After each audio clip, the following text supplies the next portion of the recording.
She always interrupts me. Sorry. It's that recording in progress lady. Welcome to our January 11 meeting. We're going to open up with our discussion session, and I'm going to let David take it away.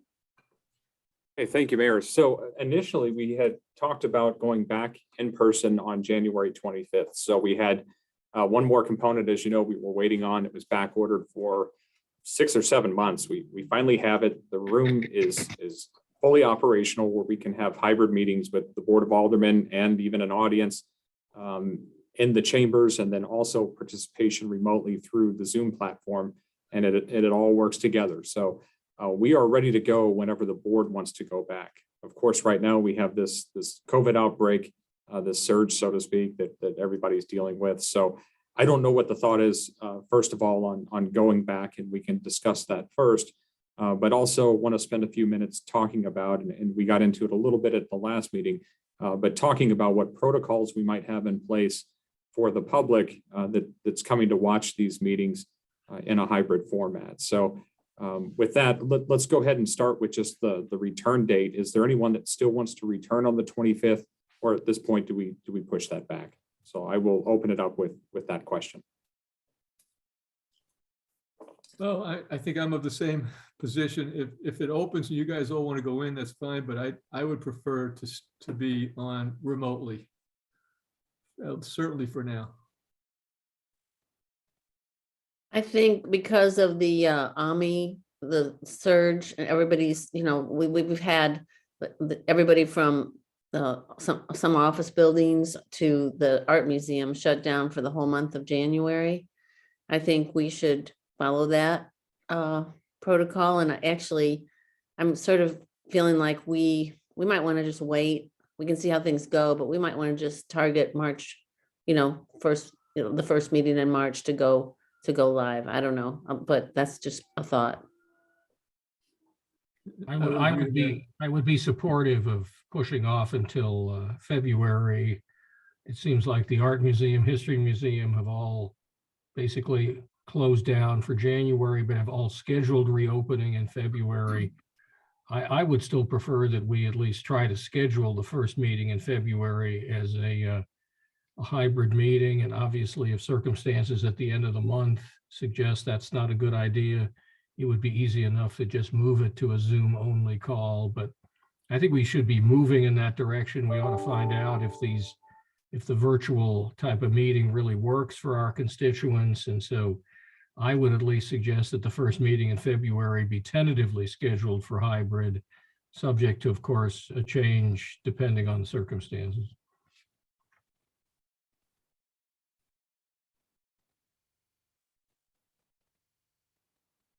I agree. We should wait, whether we start, February or March. It's hard to know. There are certainly benefits for being in person. We're not ready yet. And it's hard to know what date it is. If we anywhere between, maybe we settle on planning on the second meeting in February or something. But, certainly waiting at least a meeting or two is prudent.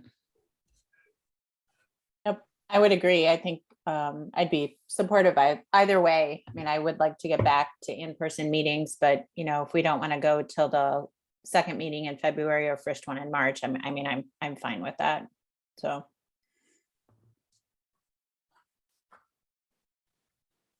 Okay, I think what you're hearing is we're not going to do it in January, which was your original question. I think tentatively what we'll do is we'll look at February 22nd. We'll target that meeting, which is the second meeting in February.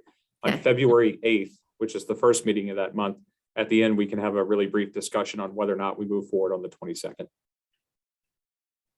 If we try to have that discussion on the 25th, that's 2 weeks from now. I don't think much will change in that period of time. So let's target the 22nd, and we'll have a brief talk on the 8th. Any objections to that approach? All right. No. Next question would be protocols for the public or individuals coming to watch meetings. And when I say protocols, we do have a masking requirement here in the building that's really strict, especially at this point. We've got staff separated again. We're really going back to where we were at the beginning of the pandemic to try to get through this period over the next few weeks here. We still are open to the public with the front doors. You can go up to the planning counter, but that's really it. All of our meetings at this point are being scheduled remotely. Very little is taking place in City Hall. But as far as, folks coming in for public meetings, we do have the metal detector downstairs where we have it posted with a police officer when we have regular board sessions. And so we do have an individual there that could check vaccination cards if the board wanted to go that direction, or take a look at proof of negative tests, anything like that within a certain period. And so I know those protocols are in place for certain events and other places with public gatherings, concerts, all sorts of things. I think even to get into the school buildings now, you have to have either a negative test or a vaccination card. So I guess it would be the next question is, do we have any protocols? Would you like to see any protocols in place for the public coming to Board of Aldermen meetings? I serve on a not-for-profit board, which is larger and generally doesn't have a lot of public participation, but the practice has now been in the last couple of months, they've asked all the board members to send in, I guess, scan in their card showing that they are fully vaccinated and have had a booster, so they can pretty comfortably at the meeting allow all the board members in because they will already have had documentation from the various board members. I would think that our standard should be that you have to have proof of vaccination. I don't think we should fool with recent COVID tests. I think that should be the standard. We ought to encourage people to scan those in ahead of time if we have the technology available to easily verify that someone has already sent their card in. To me, the worst case situation is that someone shows up and says, gee, I didn't know, and I didn't bring my card. And, we shouldn't have any exceptions, no matter who it is.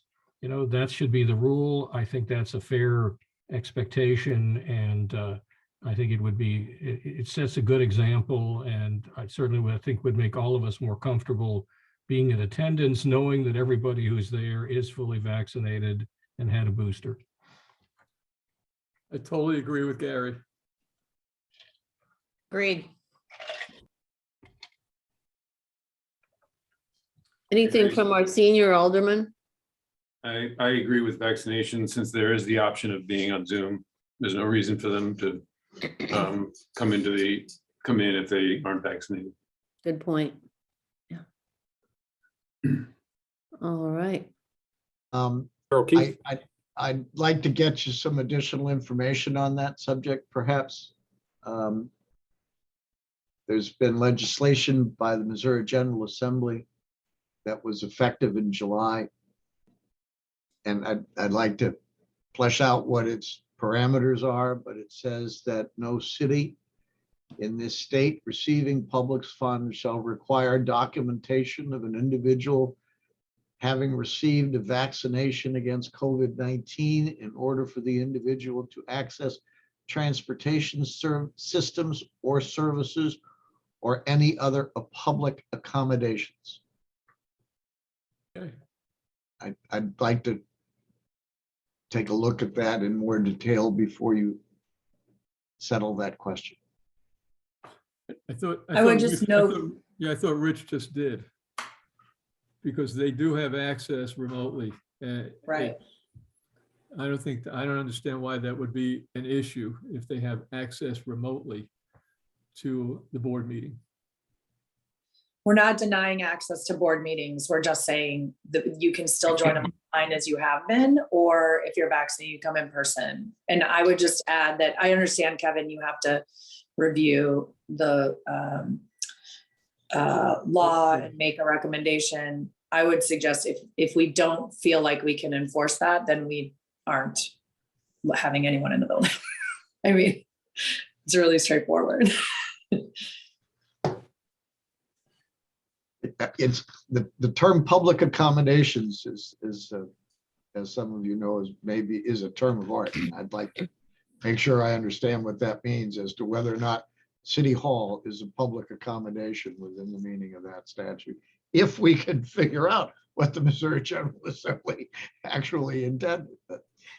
I just want to warn you that we ought to take a look at that before you sort of carve this in concrete. Okay. Yep. Wonderful. And when Kevin's done with his research, we'll provide an update to the board on that particular part of it.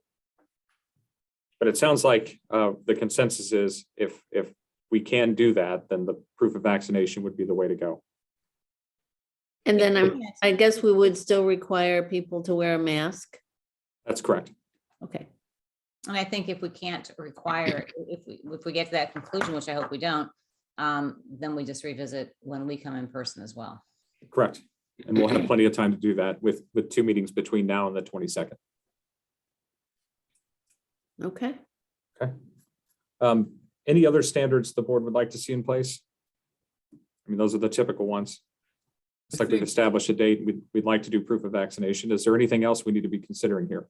So David, I think you brought up the last time, and that is that our employees are not required to have a vaccination, or they are, but if they don't, they're given some kind of a leeway with respect to a COVID test. Correct. So any employees that don't, if the standard is a proof of vaccination to go to the Board of Aldermen meeting, that will apply to staff as well. Okay.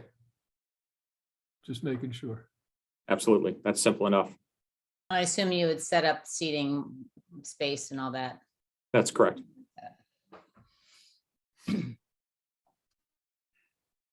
Okay. Any other considerations? If, not, I mean, that's to everything I show have. the proof, to show proof of vaccination, I guess you're saying we would have someone at the front door. That's correct. So we already have a police officer at the front door with the metal detector. So it would just be an additional step where you'd have to show your ID and your proof of vaccination. Okay. Even And if As Gary because- said, we can talk internally here about what a pre-registration might look like. So we could even give that officer a list of people that are cleared in advance and speed up the process just a little bit. So now, as a proof positive over here, you can still get it even if you're vaccinated. I mean, I'm just asking, do we want to check temperatures or anything like that as well at the door? We can, or is there any other measure? It's easy enough. I mean, They do it all over. They do it at the courthouse. They do it all over the place. So it's easy enough to We do. already, there's already a temperature gun at the front door, isn't there? I have no There is- idea. Never go in there. Yeah, we don't take Yeah. temperatures for individuals just wanting to conduct business at the counter there. But if that's something you'd like for board meetings, that's something that's easily done. I like the idea because then even the people who have colds and flu can't come in. There you go. We'll get rid of all the germs. Yeah. I mean, they won't necessarily have a fever, but you know, at least we'll catch those. Okay. Temperature check is something we can do. Okay, all right. That's good. Any other considerations? Well, I would just raise the issue. I think the question of, as far as the board is concerned, do we wear masks when we're up on the dais?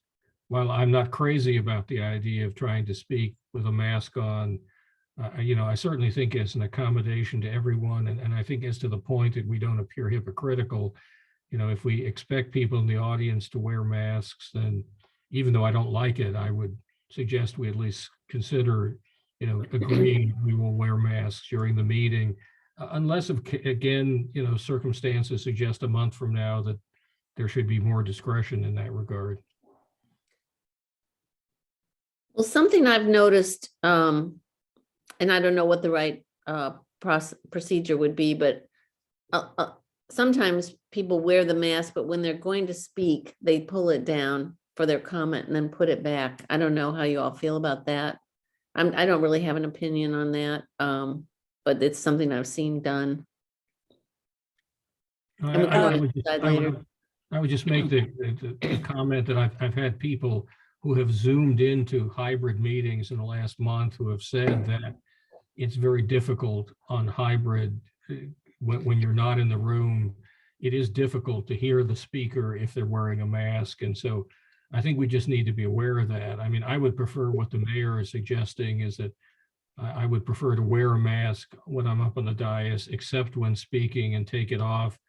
I mean, I think we want to serve our community and have people understand what we're saying. So I would, I would like to see some discretion in terms of when you're speaking as a member of the board, being able to pull down your mask just to make sure that the people who are tuning in via Zoom are able to understand what's said.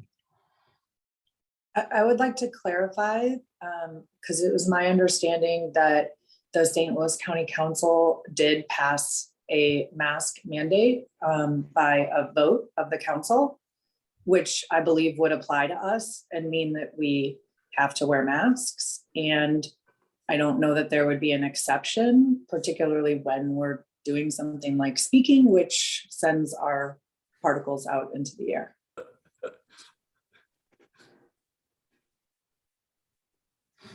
Well, maybe we can investigate that a little bit. I know, I just, read in the paper today that even though they did that, there have several members who are not going to be wearing masks. I understand that. No, I know. I spent the day at Jefferson City at the State House. So I understand that, not everyone is masking. It's my personal preference that we follow what our county council has duly enacted, and that we demonstrate respect for the rule of law by doing that. Yeah, I mean, I would certainly be supportive of, I think that we all should mask. I think the issue just comes up if we can't be heard by people who are listening. And I guess we'll address that issue if it comes up. Yeah. But I think, yes, I think we should all mask, regardless of whether or not we're talking, to set a good example. But again, we'll have to address it. If somebody raises their hand at home and says, I can't hear anything you're saying, then we will have to address that. And I'm not sure what we'll do, but so. Yeah. Well, we'll take it a step at a time here. Okay. One more consideration would be social distancing, and if any, if we want to consider that for the public in that room. I think we already covered that. Susan brought it up, I think, tonight. Yeah. Yes, we do plan to space the seats out. Okay, good. Okay. I think we've covered every inch of that. That was the only item we had on for the 6:30 discussion session. So we've got about 10 minutes here until the regular meeting begins. Yeah. In the meantime, can I ask a question? When was the date on which our employees were to have their vaccinations completed? So that was January 4th, That's a what week I ago thought. today. How'd that And- go? Can you tell us? So we've actually postponed the testing requirement. Hopefully we can enact that here in the next few weeks, but there simply aren't tests at this point. We can't even get our hands on tests for first responders through the state anymore. The state has no tests. Mercy made their announcement that you can't get a test there unless you have 104 fever and you're going to be admitted. It's at this point, you can't get your hands on it. So with the testing component there's no way to implement it right now, unfortunately. What's now our vaccination ratio at this point? I don't have the exact number as of today. I know it did help push our numbers higher. I think we're somewhere right around 75% or so. I can get that out to the Board of Aldermen. Okay. I can send that out through email. We did have more cards come in. We did have individuals that went and got vaccinated in anticipation of January 4th and that requirement going in place. So, it did have that effect, which is a good thing. But again, unfortunately, right now, you can't find a test anywhere. And getting asymptomatic tests at this point, which is what these folks would be doing, is next to impossible. So. Did we lose any employees? Just a couple. So it wasn't, a big exodus. That's what you always hear, is you're going to lose everybody. That wasn't necessarily the case with us. Good. Which is good. Mhm. Thanks, David. Of course. Thank you. Okay, all. We'll see you back here in 9 minutes. just FYI, I will email you the county's masking order that was issued January 5th. Okay, you- great. Have a copy of it. Thank you. Thank you, Kevin.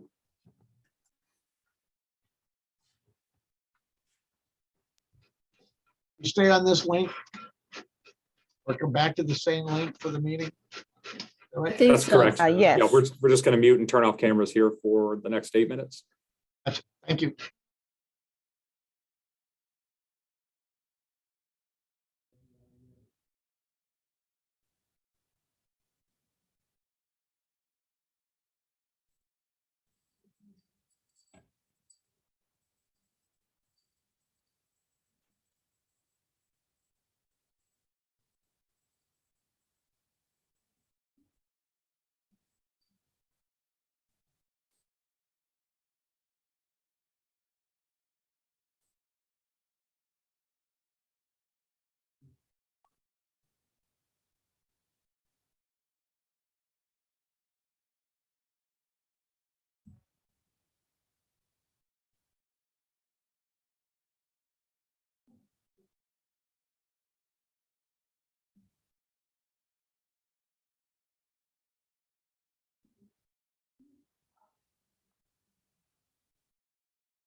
I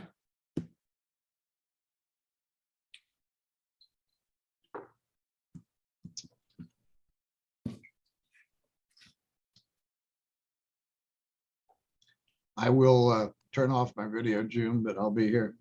Okay.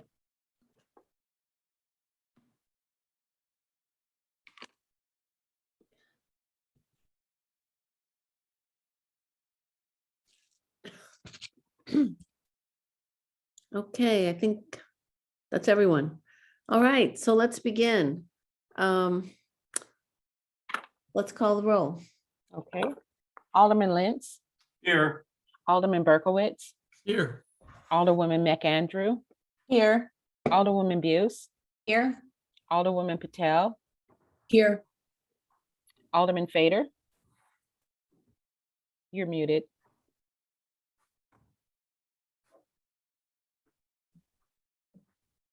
Here. Thank you. Thank you. Mayor Harris, Here. City Manager Gibson, Here. City Attorney O'Keefe. Here. Thank you. Okay, with that, let's have a motion for the approval of the December 14th minutes. And can we do this in one motion and the December 17th minutes? Yes. Yes, ma'am. Okay, I will move to approve the December 14th and December 17th minutes. all those in favor? I, Aye. Any opposed? Okay, great.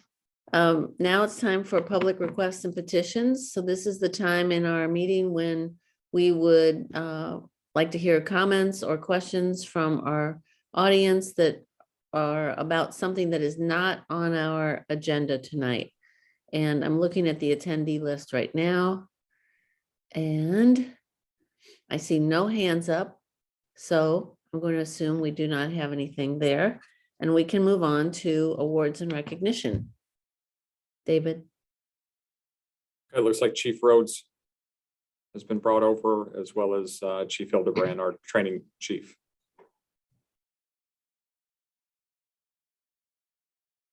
There he is.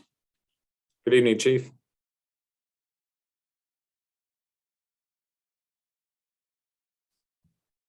It's all yours if you can hear us. you guys are muted. Well, now, Chief Rhodes, you are not muted now. That's good. Yes, ma'am, I can hear you. Okay. Well, take it away with the awards and recognitions. Yes, ma'am. Hey, thank you, Mayor. Thank you for your time. Board, thank you for your time to recognize the members of the fire department.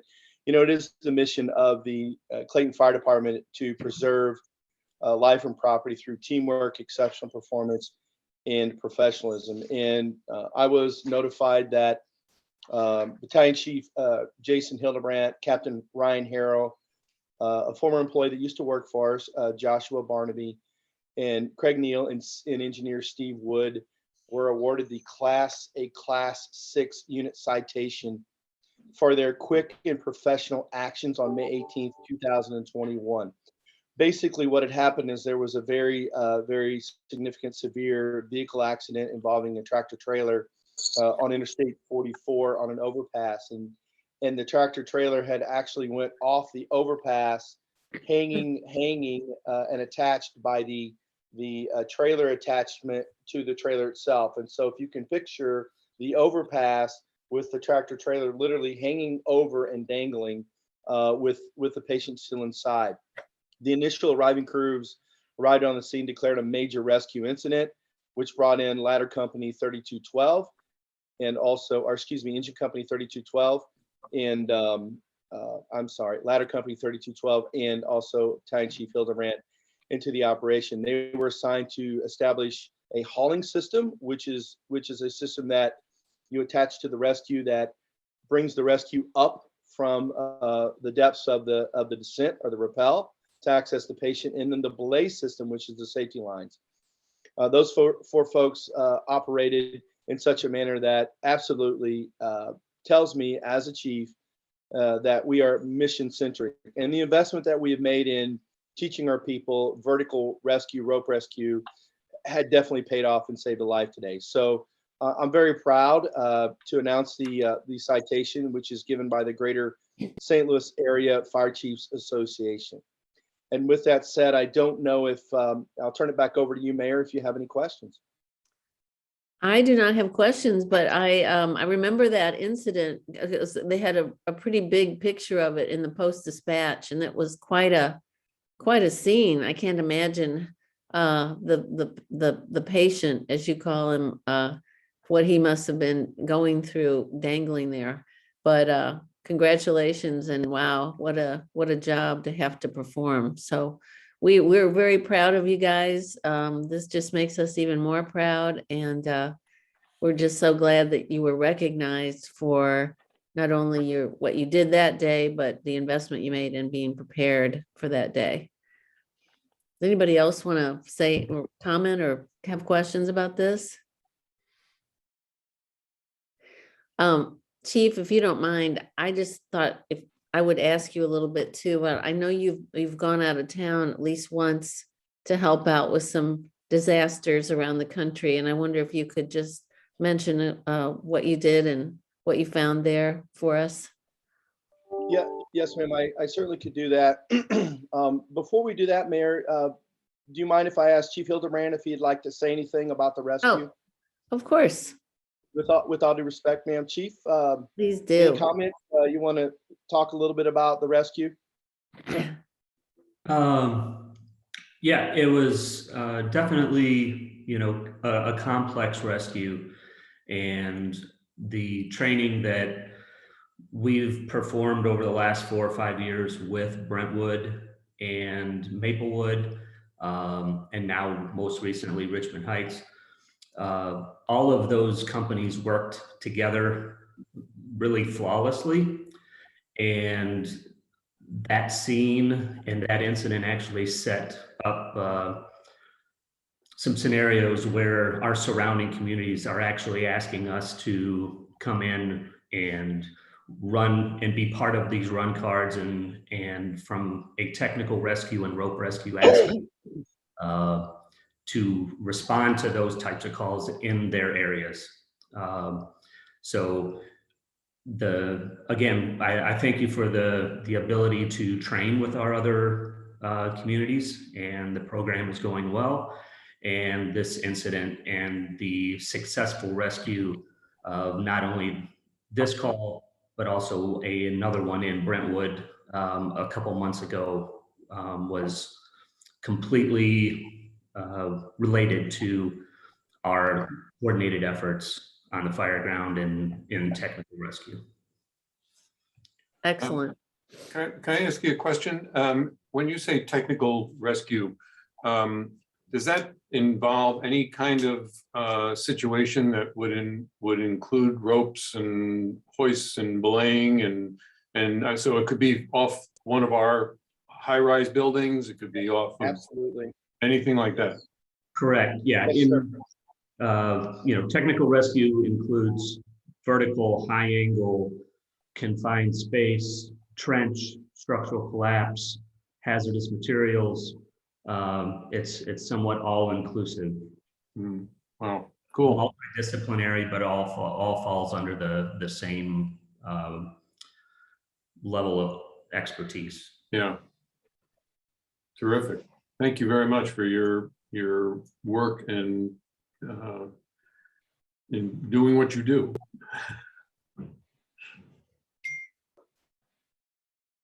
Okay, so back to your question, Mary. Sure, I can report out a little bit on my deployment to the state of Kentucky. So as everybody knows, there was a pretty significant weather system that moved through the area the week of December 10th, that evening. And my night started over at Amazon at the building collapse, and I responded over there to assist with coordination of rescue efforts there with that building collapse.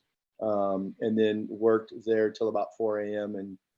and was notified the next morning, and it was a Saturday morning at 10 a.m. that we were being deployed to Kentucky. And so I was deployed as an operations section chief with the Federal Emergency Management Agency Urban Search and Rescue System, which is it's a very robust system There are 28 federal urban search and rescue teams in the United States, and Missouri happens to have one of those. And along with being, so when you deploy to natural disasters, a command team is sent with those 28 federal rescue teams.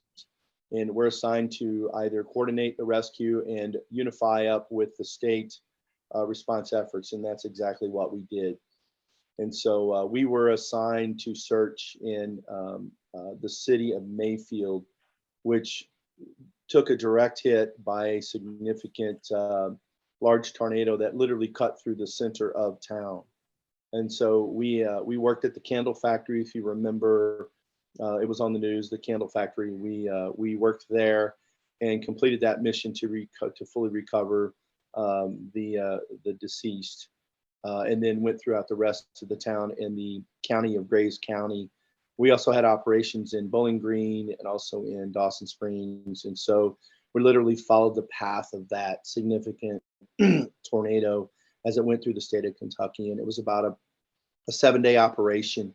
We searched over 6,300 structures, making sure there were nobody else trapped into those. So a pretty big operation. The good news is that we have members of our fire department that are members of Missouri Task Force 1, and they get access to all that training, but they do deploy quite a bit to federal disasters. And the importance of that is that they bring that knowledge back.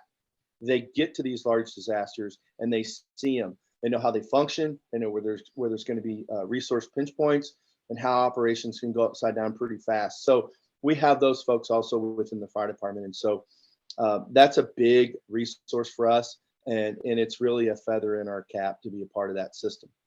So I hope I answered your question, Mayor. You did. Thank you. Thank you so much. I think oftentimes we don't always hear about those extra things that you all do. And it's great. We value that. I understand it brings back good experience, but we're so proud of you guys for doing it. And, it's inspiring, honestly. That's great. Any comments, questions for Chief? Okay, thank you guys so much for coming and sharing all this with us, and congratulations again. Congratulations. Yes.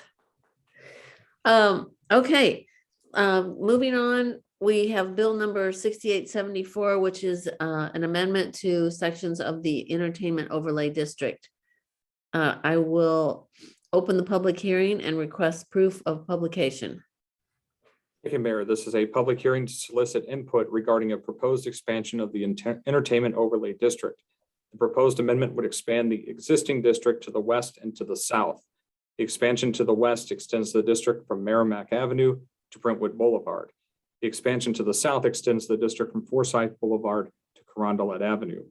The first illustration noted in the packet, and I'll put those up in just a minute, depicts the current boundaries, and the second depicts the proposed new boundaries.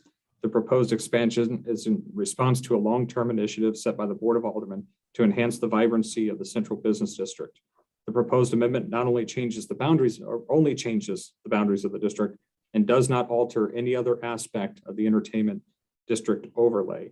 The Plan Commission considered this request at their December 20th, 2021 meeting and unanimously recommended approval to the Board of Aldermen. Staff recommends that the Board of Aldermen hold a public hearing to approve the ordinance.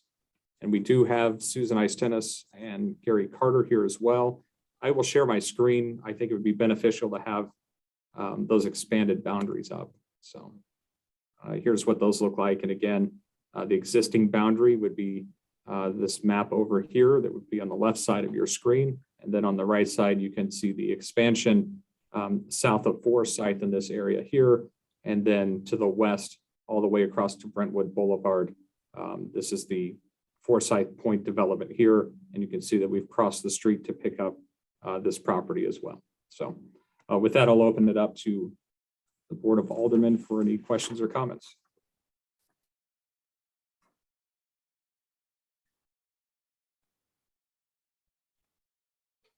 I'm sorry, Mayor, you're muted. Oh, sorry about that. We do have someone in the audience who has their hand up, and I'm going to go ahead and take comments from our audience before the BOA has their discussion. Yeah, so Peter Smith, welcome. Thank you. Can you hear me okay? We can. Okay, thank you. It's my understanding that no Clayton enterprises have requested a designation in this entertainment zone.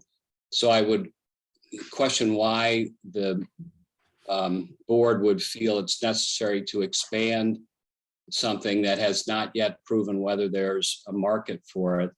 I'm not in favor of it in the first place, and I definitely don't like it getting closer to the residential area in which I live at 23 Brighton Way.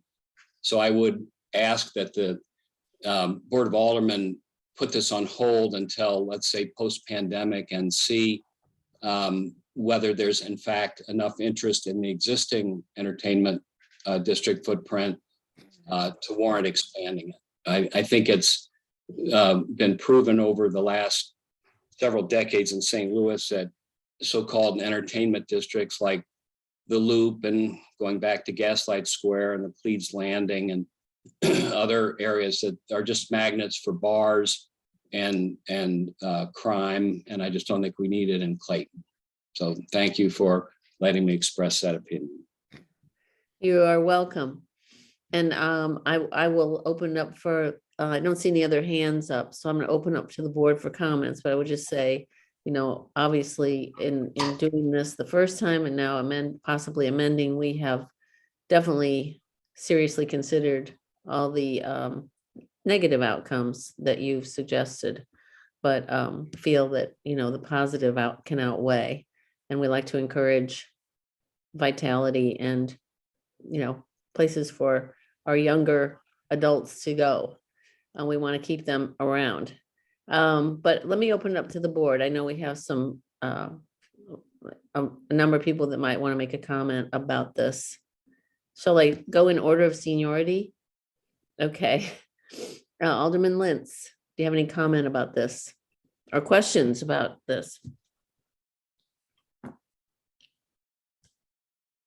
You're muted, Rich. I don't have any questions about it. It's, we understand that the expansion goes away from the residential area, not while it's towards some parts of Clayton, obviously. It's always going to be towards some other part of Clayton. It is really was intended to go away from the Old Town, which was the closer area. And, you know, I think we've put some fairly strict parameters in place. We proved with the two situations we had last year or the year before, I can't remember, that we mean business and we'll hold them to their to those restrictions and constraints. So I don't see, I just don't see it's a negative at all. So. Okay, very good. Alderman Berkowitz, do you have some comments for us? Yeah, I mean, I'm strongly in favor of the entertainment overlay. I think having a district, having an area, you know, to encourage businesses to provide some kind of entertainment, whether it be music or theater, you know, is something Clayton is desperately in need of. Not just for the young people, Mayor, which I agree with you on 100%, but even for, you know, all generations. And I think this is a very important part of us bringing Clayton into being the city that it can be culturally, and that it's a very important step in that direction. So I'm very much in favor of it. I like the expansion. I think, as Rich said, it expands into areas that are not as residential as the original design. And so I'm very much in favor of this expansion, and hopefully we can bring in some really good entertainment for our residents and for our visitors to our restaurants. So I appreciate it. I thank Gary Carter for initiating and to bringing this this further to our attention. Okay, thank you. Alderman McAndrew, This is your ward too, so would you like to comment at all? I would, I think, I'm certainly in favor of expanding this to the south. I think that certainly does bring some of these potential noisier and busier establishments away from Old Town. However, I quite frankly would not like to cross Brentwood. I think that there is good reason to keeping this area east of Brentwood. I think as we bring it on the other side of Brentwood, we bring it closer to homes that, are basically right next to Shaw Park. We're certainly talking about developing the curve. I don't know if that will happen or not. But I at least I would prefer to keep the entertainment district in this instance. I would just like to keep it east of Brentwood. So I would certainly be in favor of modifying the area, but taking out the area that's just west of Brentwood, which is, the former Ruth's Chris area. I just think we're getting a little bit too close to a very dense residential area. And I would just prefer to keep it east of Brentwood. Okay, very good. Other comments? Let's see, who is next? That would be Susan. Yeah. Alderman Buse. I appreciate the Mr. Smith's comments, but as it's developed, there has been a constant effort to keep it away from residential, as well as, I think as Rich mentioned, the parameters and the oversight, as long as the city is prudent in using those. I do respect what Bridget said, and if there is concern with that going across Brentwood, a clean line stopping there does make sense. But the overall idea and the thought that's gone into it and the protections that are into it do make sense, and I do support it. All right. I'm Becky. have to scroll through this because of the map is still up. Sorry, guys. Yes, Alderman Patel, sorry.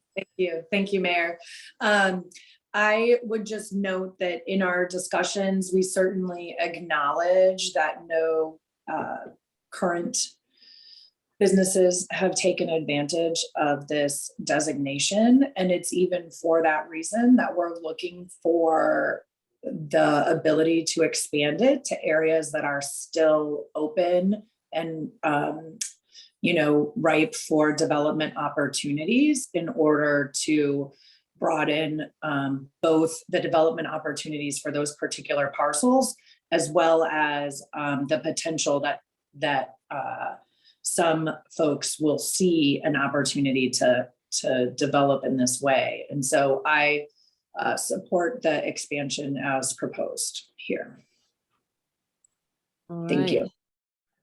I think we're down to our least senior alderman, Mr. Thank Fader. you. As the least senior alderman, I'd like to second the concern of my colleague in Ward 3 that we need to be cautious about Brentwood Boulevard.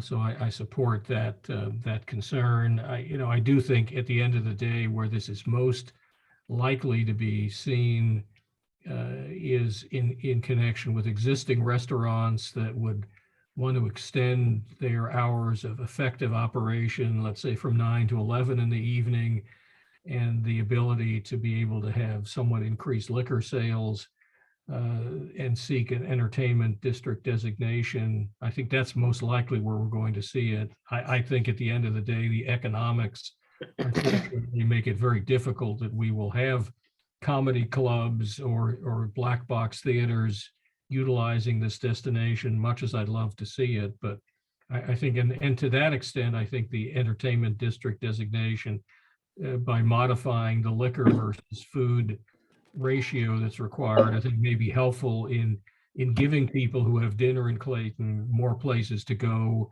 and stay in Clayton later in the evening. So I think that's a positive. And finally, the entertainment district legislation that was adopted a couple of years ago still provides for a conditional use permit process for these kinds of uses. So I think there certainly is are protections in place to address the concerns that Mr. Smith and others have raised. So on balance, I'm in favor of this, although again, I think we should look carefully as to how far we extend the property to the west. Okay. Oh, I just spilled a glass of water all over my desk and partly on my computer, so apologies for getting distracted. While you're distracted, can I Yes, just go ahead. I'll just jump in and say, since the aldermen in the district have both expressed the concern, and we, as Mr. Smith has pointed out, we haven't had any applications. I would just as soon say, let's forget let's not cross Brentwood. We have the other area that we're expanding to. It's not that big a deal, so I would just do it that way. I'm sorry. Yes, okay. I was actually thinking of saying that too. So again, I think it's important to take into consideration the ward point of view on projects that are primarily, affect that ward. So I would be supportive of also of holding back on crossing over Brentwood until such time as maybe we would want to reconsider it down the road. But I think for now, there's really no absolute need to do it. And so let's just, maybe we can take a motion to amend the ordinance as written, and then we can go ahead and approve it. Kevin, do we have to do an amendment to what hasn't been approved yet, or can we Oh, just introduce the bill with an amendment, with a change? At the moment, you are in the public hearing, so I think probably doing nothing until the public hearing is concluded would be. you got me. Okay, I was a little distracted over here. Sorry. The best Okay. course. And then I'm trying to look at the bill to see whether we need a new graphic or new text in order to, I think we would need a new text. Well, and text and graphic. And again, we could either do that verbally now. It would amend the graphic in section 410.850 and the text in 410.860 sub D concerning the western boundary, I assume. Looks correct. And it would be, so that change would be to the western boundary consists of those property having frontage on the east side of North Brentwood Boulevard. Actually south of the mid-block alley. I have to go with whatever you guys come up with because I'm terrible at geography. So But isn't it the west side of Brentwood Boulevard that we're talking about? No? We're talking about not doing the west side. So Right, so right, eliminating it. Right. the ordinance will say the western boundary consists of those properties having frontage on the east side of North Brentwood Oh. Boulevard. Okay. And south of the alley. South Saying of it- the saying it mid-block positively. alley. Mhm. okay. All right, so first and foremost, if there's no further discussion, I will close the public hearing. And then I guess we would need a Alderman Lentz to introduce the bill. Okay, I will introduce Bill 6874, amended from the packet to both the graphic and the text to of section 410.850 to particularly point D that describes the western boundary to consist of properties having frontage on the east side of North Brentwood Boulevard and south of the alley. To approve the amendment to section 410, 8445 and 810, 850 of Article 15, Entertainment Overlay District, to be read for the first time by title only. That's pretty messy, but Yeah, but I'm going to second it anyway. Okay, well, good, well done. When June gets finished with it, it'll sound wonderful. Yes, that's right. I think Okay, everybody got the gist. yes. Any further discussion? All right, Mr. City Attorney. Bill number 6874, first reading as amended, an ordinance amending Article 15 Entertainment Overlay District of Title 4 Land Use, Chapter 410 Overlay and Urban Design Zoning Districts of the Municipal Code of the City of Clayton, Missouri, and other actions related thereto. All right, all those in favor? Aye. Aye. Aye. Any opposed? Okay, Alderman Lentz. I'll move that the board give unanimous consent to consideration for adoption of Bill 6874 as amended on the day of its introduction. Second. All those in favor?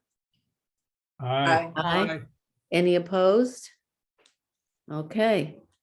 Let I'll- let the minutes reflect the board has given unanimous consent. Okay, then I'll introduce Bill 6874 as amended to change the western boundary to the east side of Brentwood. To approve an amendment to sections 410, 845 and 410, 850 of Article 15, Entertainment Overlay District, to be read for the second time by title only. Second. All right. Any further discussion? All right, Mr. City Attorney.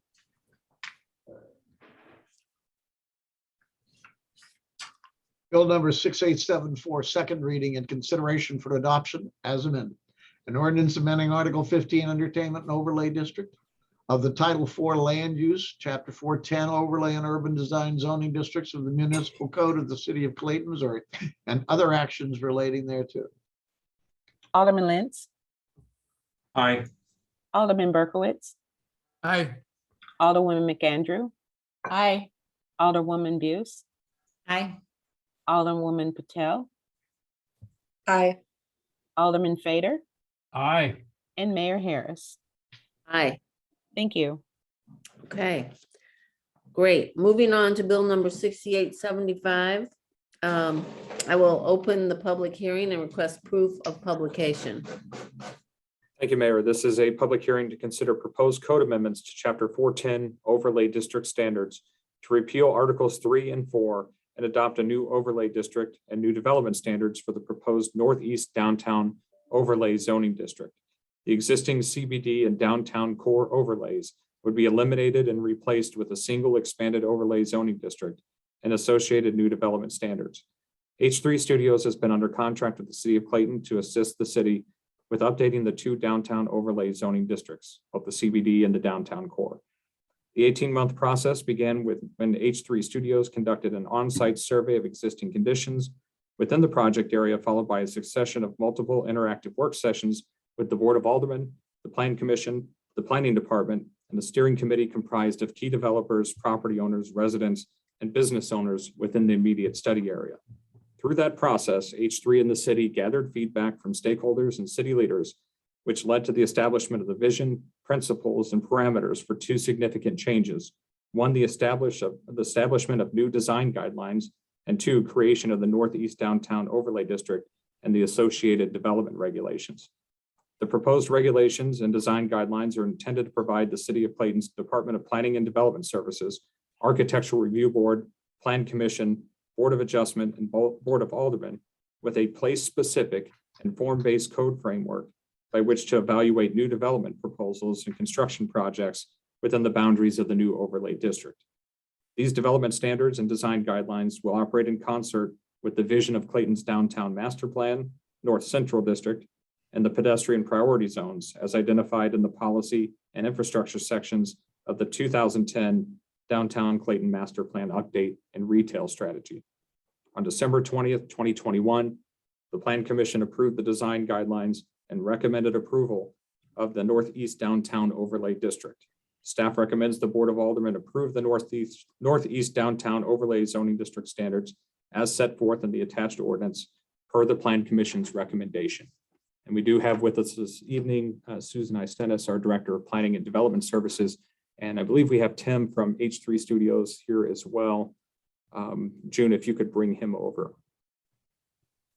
We can answer any questions you have about the process. Okay, I'll open the discussion. I'll first ask if there are any questions from the audience. And I'm looking at the list. I do not see any hands up, so I will turn it over to the board for questions and discussion.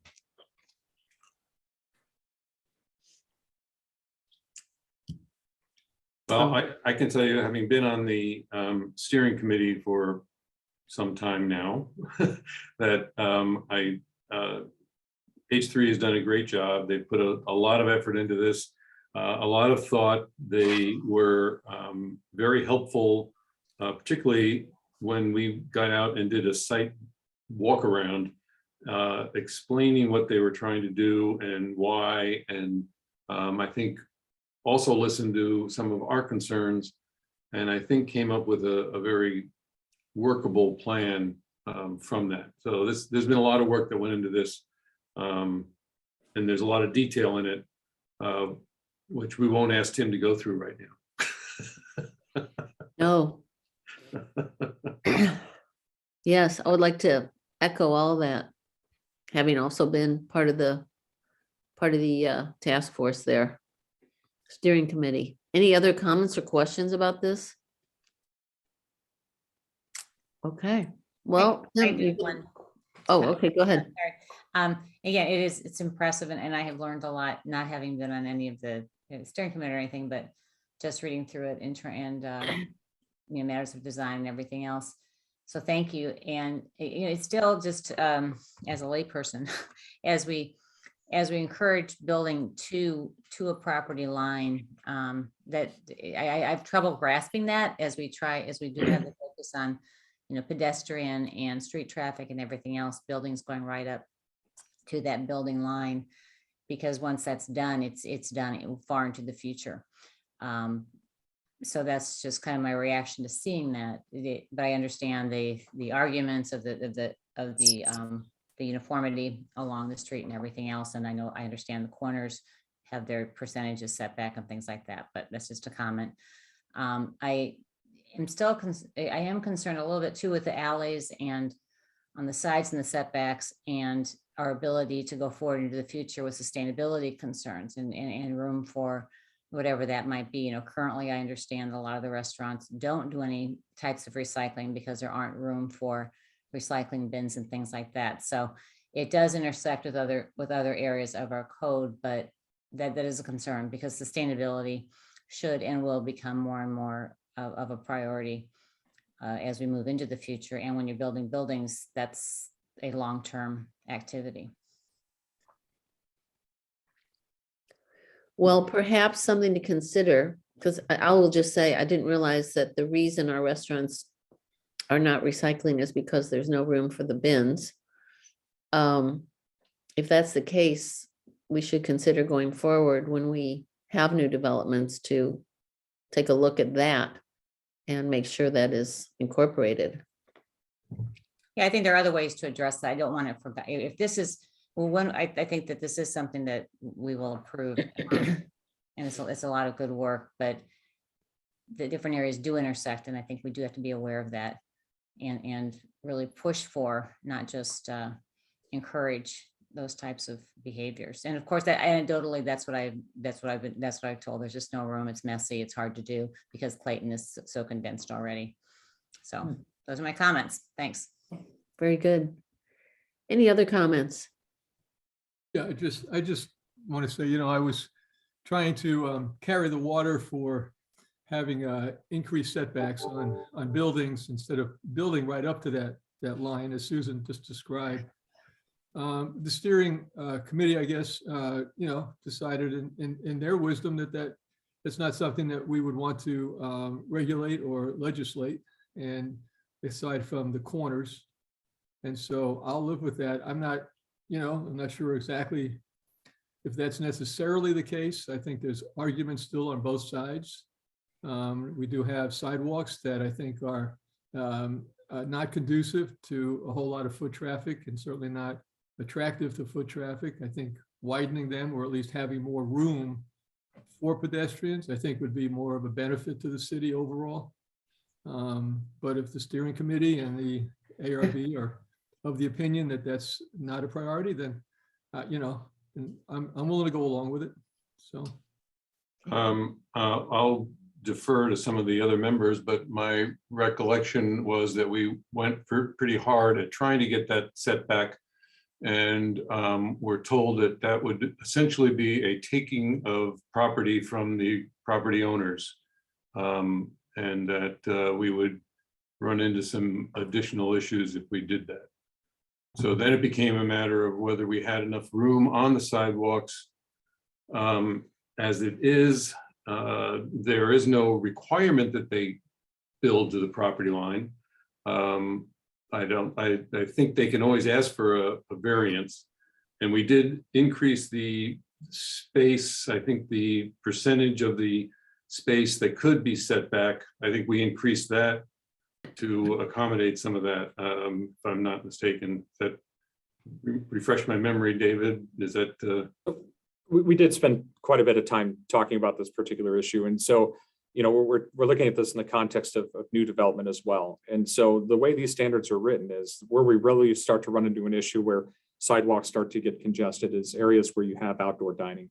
And none of those buildings were constructed, contemplating that there would be outdoor dining at any point in time on the city sidewalk there. So we kept the build to line at that 0 foot setback, and that gives you the uniformity along the street.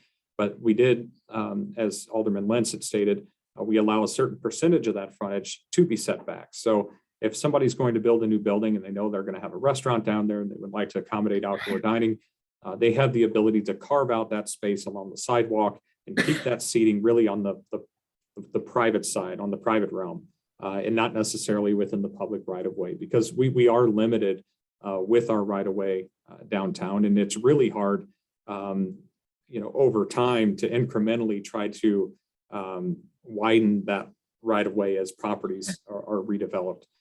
Essentially what it comes down to is if we want wider sidewalks, rather than trying to capture that on the private side incrementally, which could take you, building's going to be there 50 to 100 years, if not more. The more effective way is really to trim the street down and then go in and make your sidewalks wider within the public section. However, of course, that's a big infrastructure cost down the road. But all that being said, we feel like having a percentage of the frontage that could be set back to accommodate dining will eliminate a lot of these issues, because our standard sidewalk width is enough for 2 people to pass comfortably, for 2 wheelchairs to pass comfortably, even with the streetscape that we have there. We went around and we measured this out in different areas. And as new developments come in, if they want to make it a little bit wider, that's great. But the other thing we were sure to preserve, or at least allow in the future, are these plazas, or these corner places that are interesting downtown. That's where you see a lot of the activity. So think Herbie's or Cafe Napoli, the ability to take these prime corners, have outdoor dining or some other type of feature there that has been built into these standards. So we do allow a deeper setback from the build to line at corners. So I feel like we preserve that ability as well. And this is something we talked about with the steering committee for months. And we walked around and we looked at this, and Tim and John brought tape measures out, and we were really trying to get a sense of where these lines and boundaries would be. And it's just a really delicate balance of the width of the public right of way, and then how much space you can reasonably expect on the private side to accommodate dining or other uses. And the other issue is the enforcement of the design standards. And what we found is that restaurants, patrons just move tables so that they're blocking the sidewalk. so that they can get 4 or 6 people around one table. And it's really not, that is not, that does interfere with the traffic. Okay, all good relevant comments. I think we really did all the due diligence on this that you could do, to the point of measuring tables. I remember that day. Yeah, So- we were creeping out people that were sitting on the sidewalk because we were crowding on top of them. So, yeah. So, all right. So any other discussion or questions on this from anyone? Okay. All right. I will close the public hearing. Becky has something. Who has something? Becky, oh, I'm sorry. I must have looked Yeah. away just when you, sorry, dear. Go ahead. Yeah. So, and I guess I just want to be clear, because when we talked about these before, my understanding was that the guidelines were requiring building at the property line with 0 setback. And we suggested that we wanted to allow people to set back for all the reasons that we're talking about.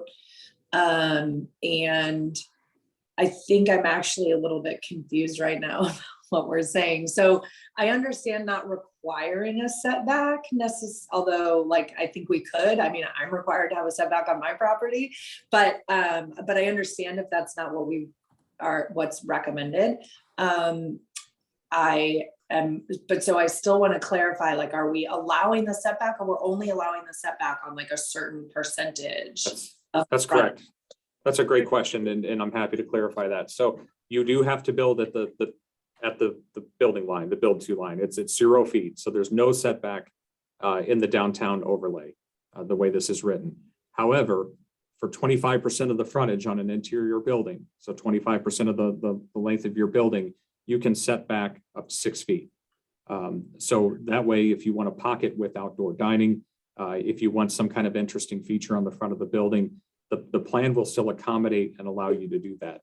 The previous conversation was whether or not, instead of a 0 foot setback, you have a 6 foot setback, and then you basically turn that into additional sidewalk space. And so as we had this discussion, really what you're doing then at this point is having a private entity build a public sidewalk for you. Then you start to get access issues and other things. You have to put an easement down. What happens with the maintenance of that? What if the maintenance of the city is going to maintain our portion of the sidewalk or reconstruct it? Does the private side need to reconstruct at the same time? And I think that's where a lot of that conversation focused. So we went back to the 0 foot setback, but then allowed percentages of those frontages to be set back. And on corners, you can go, again, even deeper than that 6 feet. You can go up to 12 feet with a setback there. Right. So I'd like to understand from those that participated in the committee, was there a discussion of allowing a full setback? So not requiring it, but allowing it? Because my understanding of this whole process is the goal is to create a framework for allowing the type of development we want to approve without variances, right?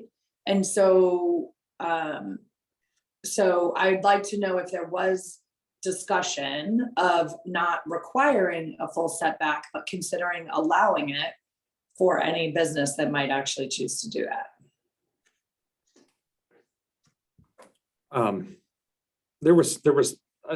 We looked at all these various options. Having an or in there is pretty difficult when you're talking about where that setback line is. After we talked about it, rather than having an up to 6 feet for a setback or having all that flexibility built in, we decided for the sake of uniformity of your structures along a street and for the streetscape itself, it's advantageous to have a uniform setback. So that was set at the 0 feet, and to build in the flexibility, that's where the percentage of the frontage was utilized for it. So mechanically, it works better. And I think in the end, everyone on the committee recognized the importance again of a uniformity of your streetscape and a common setback or build to line.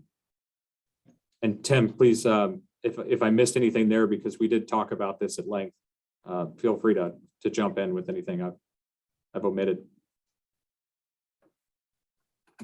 No, David, I think you did a good job of summarizing the discussion. Let me jump in then. You know, I mean, I think, you know, it just doesn't sit right with me when we talk about uniformity. There is no uniformity in downtown Clayton. I mean, we have buildings that are set back all sorts of feet. We've got buildings that are built up to the boundary all over the place. This is for future development. This isn't to raise the entire city of Clayton and rebuild it again. You know, we're sitting with an uneven distribution of improvements sitting on our streets. I'm not sure why we think this is going to somehow lend to or create some kind of uniformity of buildings being built up to the boundary. That's not going to happen. The other point I want to make, though, is this whole issue of, as Becky points out, you know, I mean, if a developer comes in and says, hey, I want to build, but I don't want a restaurant, okay? We have now obviated a restaurant there for the ages, because very few restaurants in our climate are going to want to have a restaurant where they can't have outdoor dining, where it won't happen for them. This is right now, we've already decided retail is not available. We're not doing brick and mortar retail anymore because it's just doesn't make it. We can't do it. Okay, so then what do we have? We have offices. Oh, that's right. COVID has taught us that maybe offices isn't exactly the best investment either. So what are we left with? We got restaurants, and Clayton is known for its restaurants. That's what we do. And now we're saying, okay, but you know what? If you're going to make a new building in Clayton, no outdoor stuff, no room for any outdoor tables. Gone. Let's not do it. You're being a little harsh, Ira. What's that? I said you're being a little harsh. No, I understand. I understand your point, but I think you're being a little harsh. No, I'm taking it to a bit of an extreme, but I'm hearing the extremes coming on the other arguments as well, though. You know, that somehow we're going to have uniformity of buildings in Clayton, that somehow we're going to have, you know, that somehow, you know, if somebody's going to build a building, well, if they have in mind a restaurant, that's fine. Otherwise, we're not going to do it. And then we're talking, but we do have in this legislation, it's basically saying, as Becky has pointed out, you know what, if you're going to do it, you have to do it just on this small area here. That's all you can do. I mean, to me, it just seems against the grain of our future and what our downtown is really going to thrive for. That's all. I'm just saying. I mean, we want people. We want vibrancy. We want people on, boots on the ground or shoes on the ground, whatever. We want to be able to have people walking around. And I see the Loop, and it's got a ton of people walking around. Friday evenings, you can't even. But their sidewalks are twice the width of ours. And then let me just talk for a second about the taking that we're talking about, that somehow we're taking property from people. We're not doing that. We're asking them to reserve space, that if they want to have tables, they reserve it. They can still have it as their own. They can put bollards there, and they can put flowers there, and they can beautify their setback space. You know, we have setbacks in all of our neighborhoods for all of our houses, so that we have some beautification that all of our houses have. And there's no reason why we can't introduce that into our downtown area as well, in the way of maybe flowers or some kind of green space, and, you know, in terms of, while they're not being used for, let's say, dining. You know, people can have retail wares sitting on the street. You know, I see it at some of our clothing stores. They have clothes racks sitting they can do it on their own property and put it out on the sidewalk and have people walking around and checking out stuff along the way. Happens in every city. I'm just confused. And I like I said, I know that the task force is, and, you know, they've done their work and everybody's talked about this, but I'm not really getting a response that makes a whole lot of sense for the future. So. I will say this, as we walked around with the steering committee, the setbacks are remarkably uniform on each of these streets. Where you see the variation is really on those corners. You may have some pockets, but for the most part, when you walk up and down Forsyth or Central or Merrimack or any of these streets, there's a common building line for those buildings, and the outdoor dining is taking place on the sidewalks. And I think it was the mayor that pointed out that as these tables get moved around and that sort of thing, they start to encroach on the pedestrian space. But we actually have enough depth to allow two top tables on the private, on the private right of way there, really without any issue. It's when they take a two top table down, they put a four top out, and they start to choke down the sidewalk that we run into these issues. And also this idea that we've got to set everything back to allow restaurants. Again, we have space on the right of way, but counter to that point, and something we talked about, is if you set the building back for a restaurant, you've basically locked in a restaurant use, because if somebody did want to go in with retail, they'd rather be up at the sidewalk so that they have that frontage there. And so those two uses really want two separate things. And we would rather go with a zero setback and allow the outdoor dining to take place on that public side of the sidewalk, because we think we have enough depth there, and preserve that setback line that's advantageous for retailers and that sort of use, going forward. We can always widen sidewalks on the public side. Again, it's just a major infrastructure undertaking, because you have to work with the drainage, the curb cuts, and everything else. So it's quite a bit of work to go in and do that. But where you see a lot wider sidewalks and that sort of thing, that's exactly what U City did.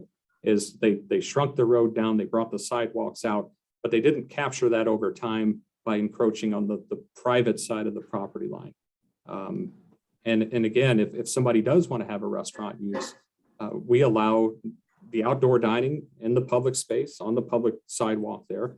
But we also allow the flexibility along that frontage to set back a portion of it for additional tables and seating and that sort of thing. So we try to address that, but it is a very, very complex issue. So I understand. I think to assume that we're going to take public right away off the street is a good fantasy that I don't think will ever happen because of the expense.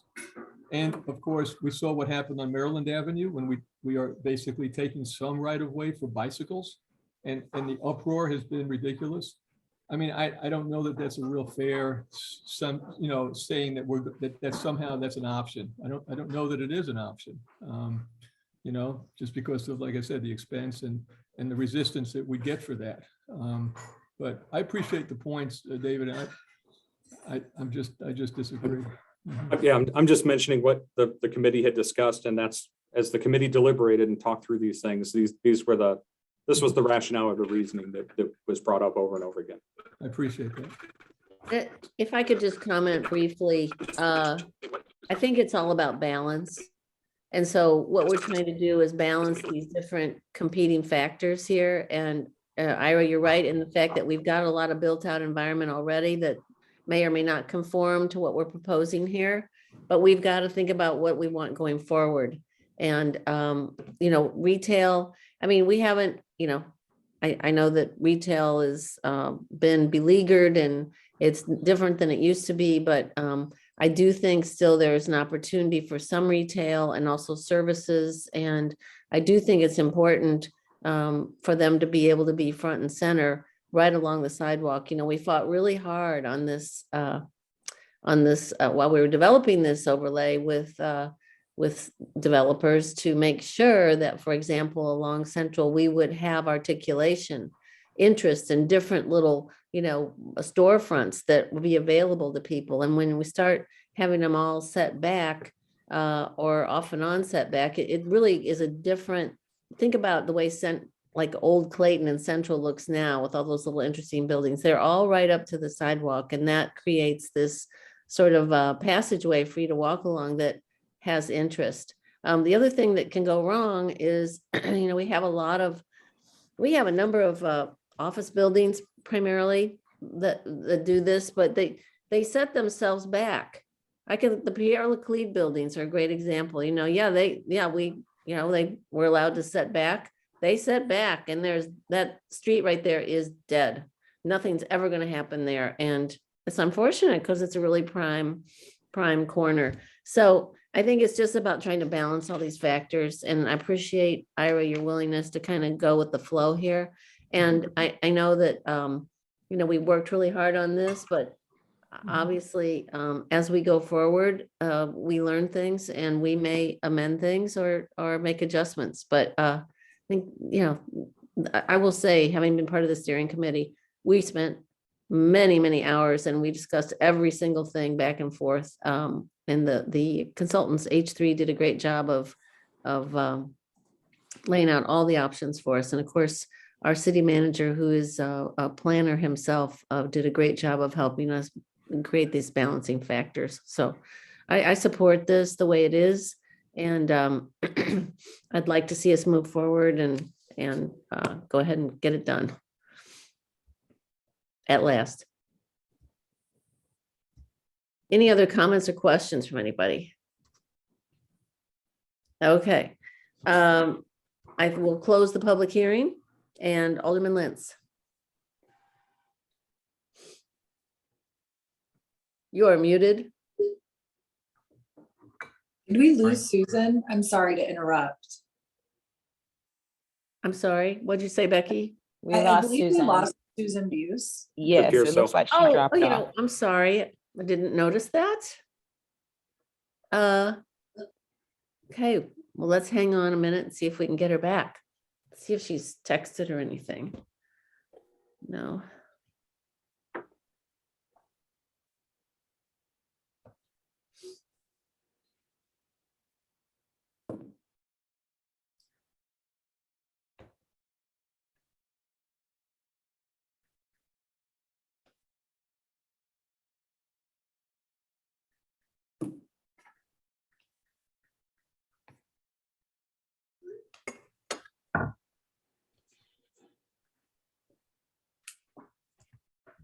Oh.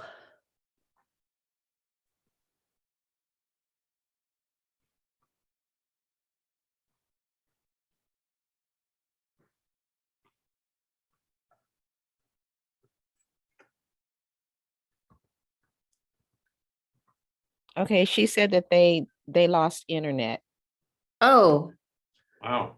So So is she gonna- she's still trying, but they lost their internet. We'll use her Yeah. phone. yeah. Can she call in somehow?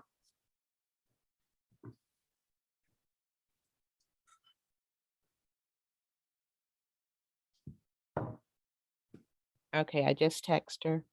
Okay, great. Thanks.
There she is.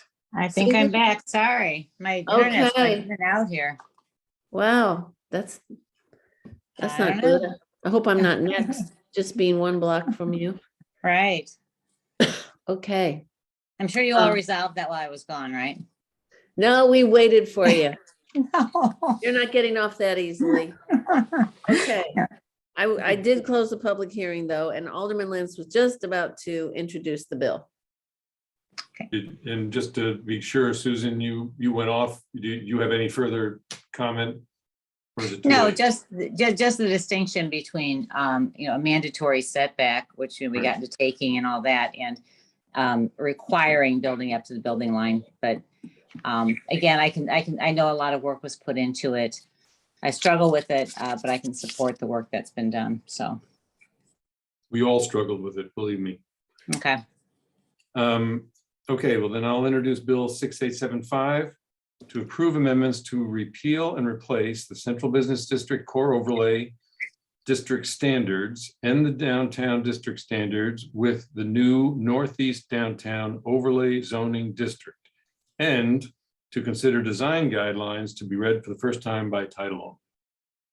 Second, Further discussion? All right, Mr. City Attorney.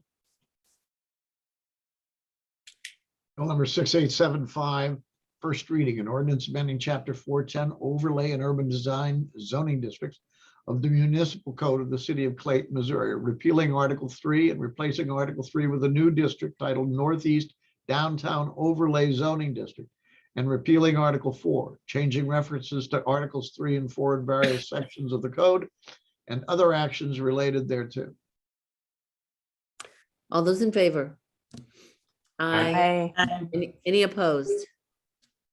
All right, Alderman Lentz. Well, then I'll move that the board give unanimous consent to consideration for adoption of Bill 6875 on the day of its introduction. second, All those in favor?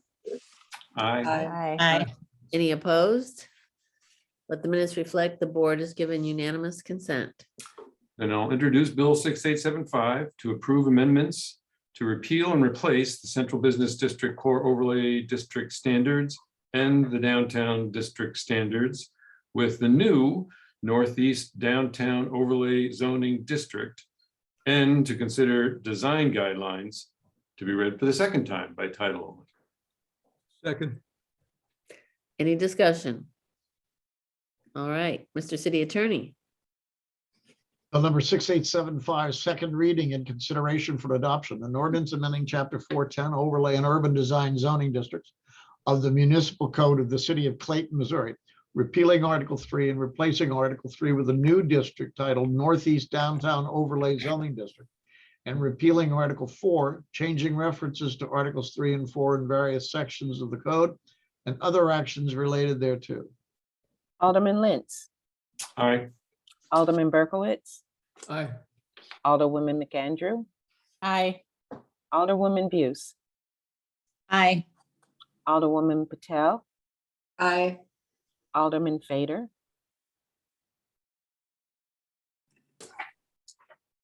gotta unmute yourself, Gary. Aye, aye, aye, aye. thank you, and Mayor Harris. Aye. Thank you. Excuse me, Alderman Buse, are you able to make a video connection to the meeting? I cannot figure it out, but I'm doing my best. Hopefully it's in a minute. I know with the vote, but I haven't figured it out. I will testify that that is her voice. And I think we have enough votes anyway. Yeah, unfortunately, state law requires a video connection to vote on a body that has elected members. So Right. If we Okay. could, Yeah, I don't know how to do it. I'm trying to get back on, I appreciate that, and I apologize, but it's not my idea. Okay. All right, moving on to the city manager report. We have the sale of obligation, general obligation bonds. Mr. City Manager. Yes, the proposed ordinance provides for issuing bonds for the purpose of refunding the 2014 outstanding general obligation bond issue. So the city can achieve approximately just over $1.1 million in savings over the lifetime of the bonds. The total estimated amount of bonds to be issued is approximately $10,785,000. The current interest rate averages 3.14%, and we expect this to be lowered to around 1.5% through the refunding. The refunded bonds will mature in 2034, and the debt service is funded by a tax levy. The city's current bond rating for general obligation bonds has been reaffirmed as AAA. We just got that news, which is fantastic. This is the highest attainable credit rating and will result in a very favorable interest rate. The attached ordinance authorizes and directs the issuance, sale, and delivery of the $10,785,000 in general obligation bonds. In accordance with the notice of bond sale, the sale of bonds will occur at 10 a.m. on January 25th, 2022, and we will know the final issuance details at that time. Thus, the proposed ordinance should only be introduced for first reading at this meeting. We'll do the second reading and final passage at the meeting on the 25th following the sale of the bonds. Staff recommends that the Board of Aldermen hold a first reading of an ordinance authorizing the sale, issuance, and delivery of general obligation refunding bonds in the amount of $10,785,000. And we do have Mark Grimm, our bond counsel, here this evening. If you have any specific questions about the refunding, we also have Karen Dilber, our Director of Finance, on as well. Great. I will open it for discussion among the board. Alderman Lentz, any questions or? Okay. All right. Alderman Berkowitz. No. All right. Alderman McAndrew. Going through this like crazy. Alderwoman Buse. Can you hear us? Yeah. Do you have any questions or anything? No. Okay. Alderman Patel. Alderman Fader. No questions. Well, I have one question.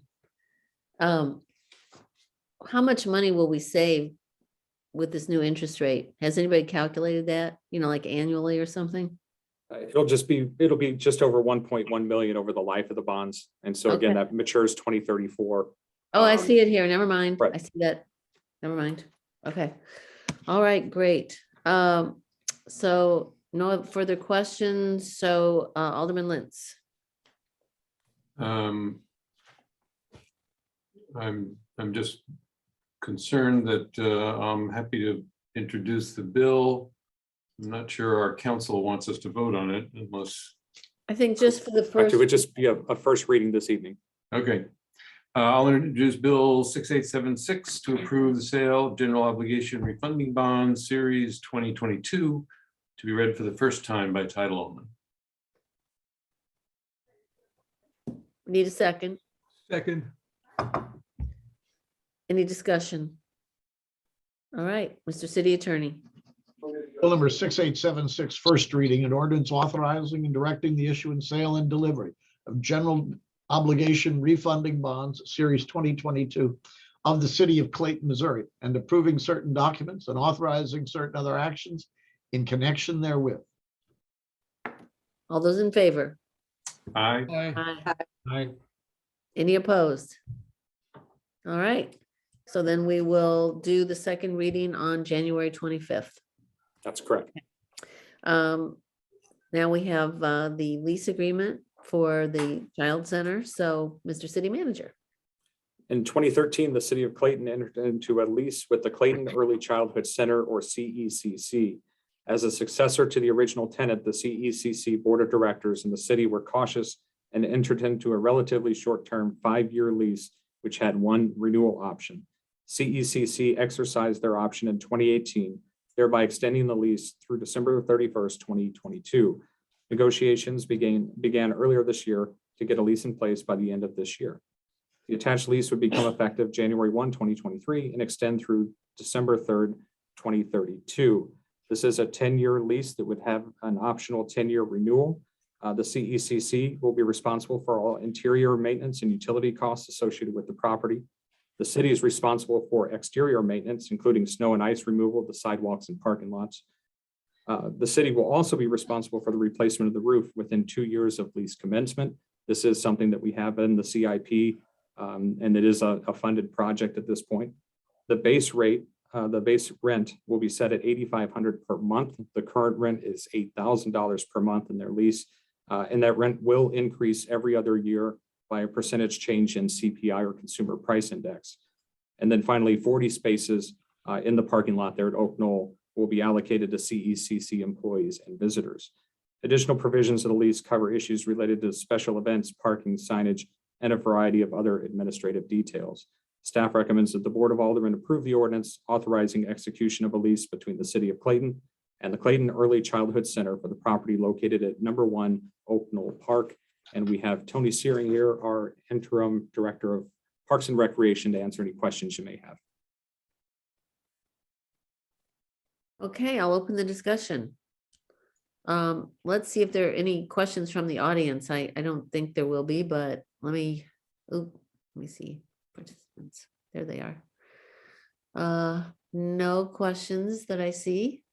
So any comments or questions from the board? Mayor, my only question, I don't feel strongly about it. Most of the leases that I've worked with that have a CPI increase, it's an annual increase. I find it rather unusual to have a CPI increase only every 2 years. I just wonder if that was at all negotiated, because it does seem a little unusual to me. I do not know if that was negotiated or not. Patty, I know Patty is in the audience. She might be able to answer that, but we did not discuss increase every year. And I know there was some effort to make this lease consistent with the lease in the Community Foundation building, the other building there at Oak Knoll. So I'm not sure if that is a CPI every 2 years or how that increase works. It looks like Patty has her hand up. looks like Patty has her hand up there in the attendee list. There we go. Hi, can you hear me? Yes, hi. Okay. Yes, we did. Initially, it was every year. We negotiated that. It actually picks up whatever changes happened during those 2 years, but they do not want to have to change their fees annually. It's really based upon the fees they charge to the people, and they want to be able to do that every 2 years. And so we agreed to that. That's the reason that we discussed that. Okay. Other questions? All right, Alderman Lintz. I'll introduce Bill 6877 to approve lease agreement with Clayton Early Childhood Center for One Oak Knoll Park to be read for the first time by title only. Second. Any discussion? All right, Mr. City Attorney. Bill number 6877, first reading, an ordinance providing for the execution of a lease for the property located at number 1 Oak Knoll Park with the Clayton Early Childhood Center. All right, all those in favor? Aye. Aye. Any opposed? Okay, Mr. Lintz. I'll move that the board give unanimous consent to consideration for adoption of Bill 6877 on the day of its introduction. Second. All right, all those in favor? Aye. Aye. Any opposed? Let the minutes reflect the board has given unanimous consent. And I'll introduce Bill 6877 to approve the lease agreement with Clayton Early Childhood Center for One Oak Knoll Park to be read for the second time by title only. Second. Okay, further discussion? All right, Mr. City Attorney. Bill number 6877, second reading and consideration for adoption, an ordinance providing for the execution of a lease for the property located at number 1 Oak Knoll Park with Clayton Early Childhood Center. Alderman Lentz, Aye. Alderman Berkowitz, Aye. Alderwoman McAndrew, Aye. Alderwoman Buse, Aye. Just in time. All right. Oh, wait, gotta get the video on. it's Wow, on, okay. it's on, we see you. Okay, good. Okay. Okay. Alderwoman Patel, Aye. Alderman Fader, Aye. and Mayor Harris. Aye, Thank you. okay. All right, the parklet policy, Mr. City Manager.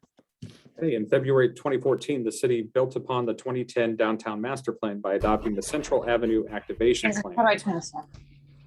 Included in this plan was the recommendation that Clayton promote the use of parklets to enhance the pedestrian experience. On June 26, 2018, the Board of Aldermen adopted ordinance number 6676, approving a parklet policy for the city. The policy was an attempt to spur additional parklets through private investment. To date, one private parklet has been approved and installed. That's over in Demond. In response to the COVID-19 pandemic, the city implemented several emergency measures during the spring of 2020. One of these measures was to provide city-owned traffic barricades to restaurants for the purpose of creating temporary on-street dining and allowing them to continue business with occupancy restrictions. These basic parklets were allowed to stay in place until fall of this year. Both from a restaurant and customer perspective, the parklets were very desirable and popular. On October 26, 2021, the Board of Aldermen directed staff to draft an ordinance that would expand the parklet season and allow for broader design options for parklets. The attached policy revisions are intended to respond to both directives. The revised policy retains Plan Commission Architectural Review Board approval for all parklet installations. So I do want to be clear about that. ARB still will need to approve these in the future. Staff recommends that the Board of Aldermen approve the ordinance amending the parklet regulations. And we do have Gary Carter, our Director of Economic Development here, as well as Susan Istenis to answer any questions you have. Okay, we'll open the discussion. I'll just see if there's any questions from the audience. And see none. Questions or comments from the board? Alderman Lentz. Nope, nothing. No, okay, Ira, no. Alderman McAndrew? No. Alderwoman Buse? I have one question with the April through October 31st. Is there any way versus the city having to actively enforce if somebody doesn't close up by October 1st, to have something built in, like there's a, I don't know, whether there's some type of built-in penalty if for any day after that, or something else, just so it's not always on the city to go out and say, hey, it's November, you're gonna close down. The process requires a right-of-way permit, and part of that process is part of that is a bond. So that bond could be used to clear that parklet from the right-of-way. So that's right. I really think I'm making it easier on you. If somebody's not moving and you keep telling them they're not going, if you had a bond and there was a stated, some incentive for them actually to comply, that's all. But if you think that the bond is sufficient leverage, that works too. Yes, we do. Okay. It should be, and we can always remove things from our right of way if necessary. Other questions? No, Alderman Fader, no questions? None. No, Okay. no questions. I have one minor question. I mentioned this, David, a little bit earlier.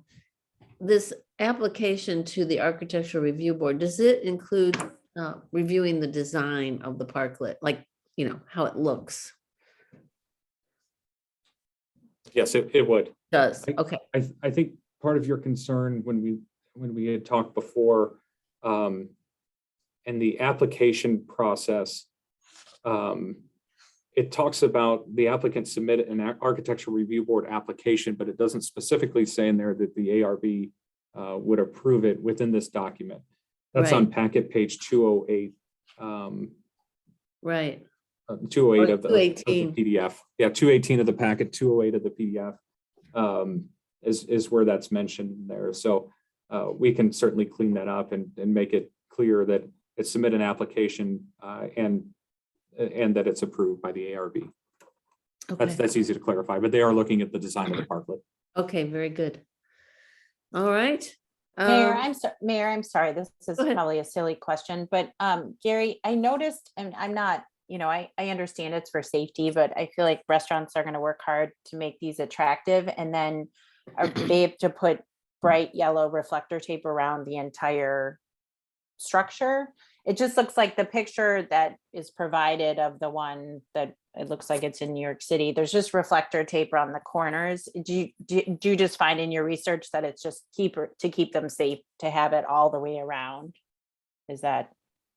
Yes, and that was a conversation with Public Works. I think they agreed to that extent. They did suggest they could be white instead of yellow, but we did want to maintain some high visibility because unfortunately we do have that reference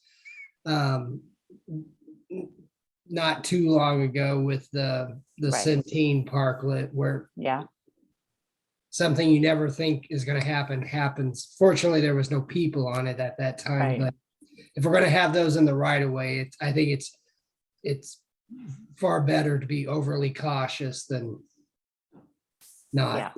Yeah, no, that's fine. I just like in the picture, it just kind of had it partially or in the corner. So I appreciate that Public Works thinks that that is the most safe option. So.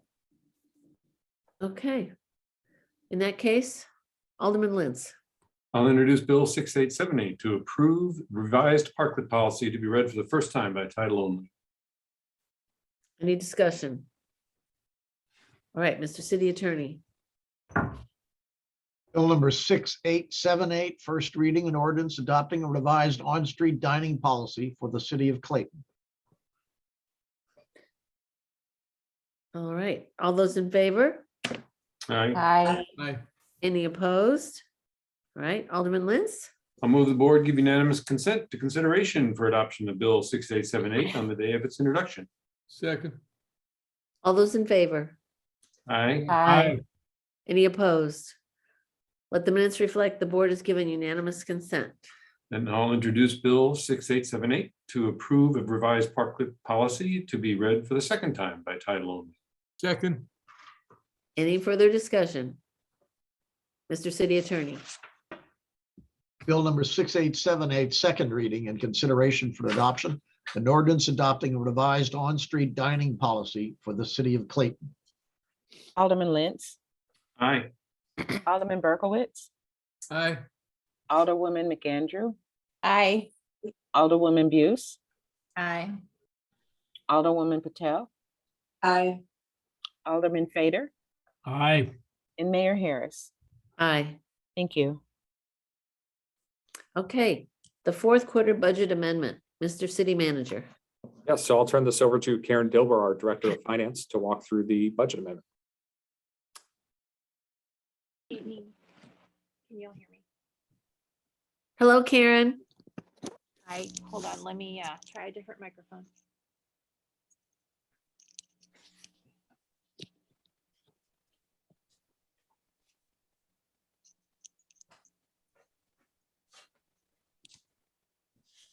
I apologize. Can you hear me now?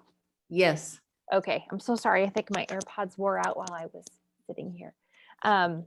Okay, David, do I need to read the whole introduction? No, not necessarily. If you can just hit on the highlights there of the budget amendment, that would be great. We can Okay. just stick to general categories would be fine. Okay, thank you. So in a nutshell, this very long memo is the effects of the pandemic on the budget.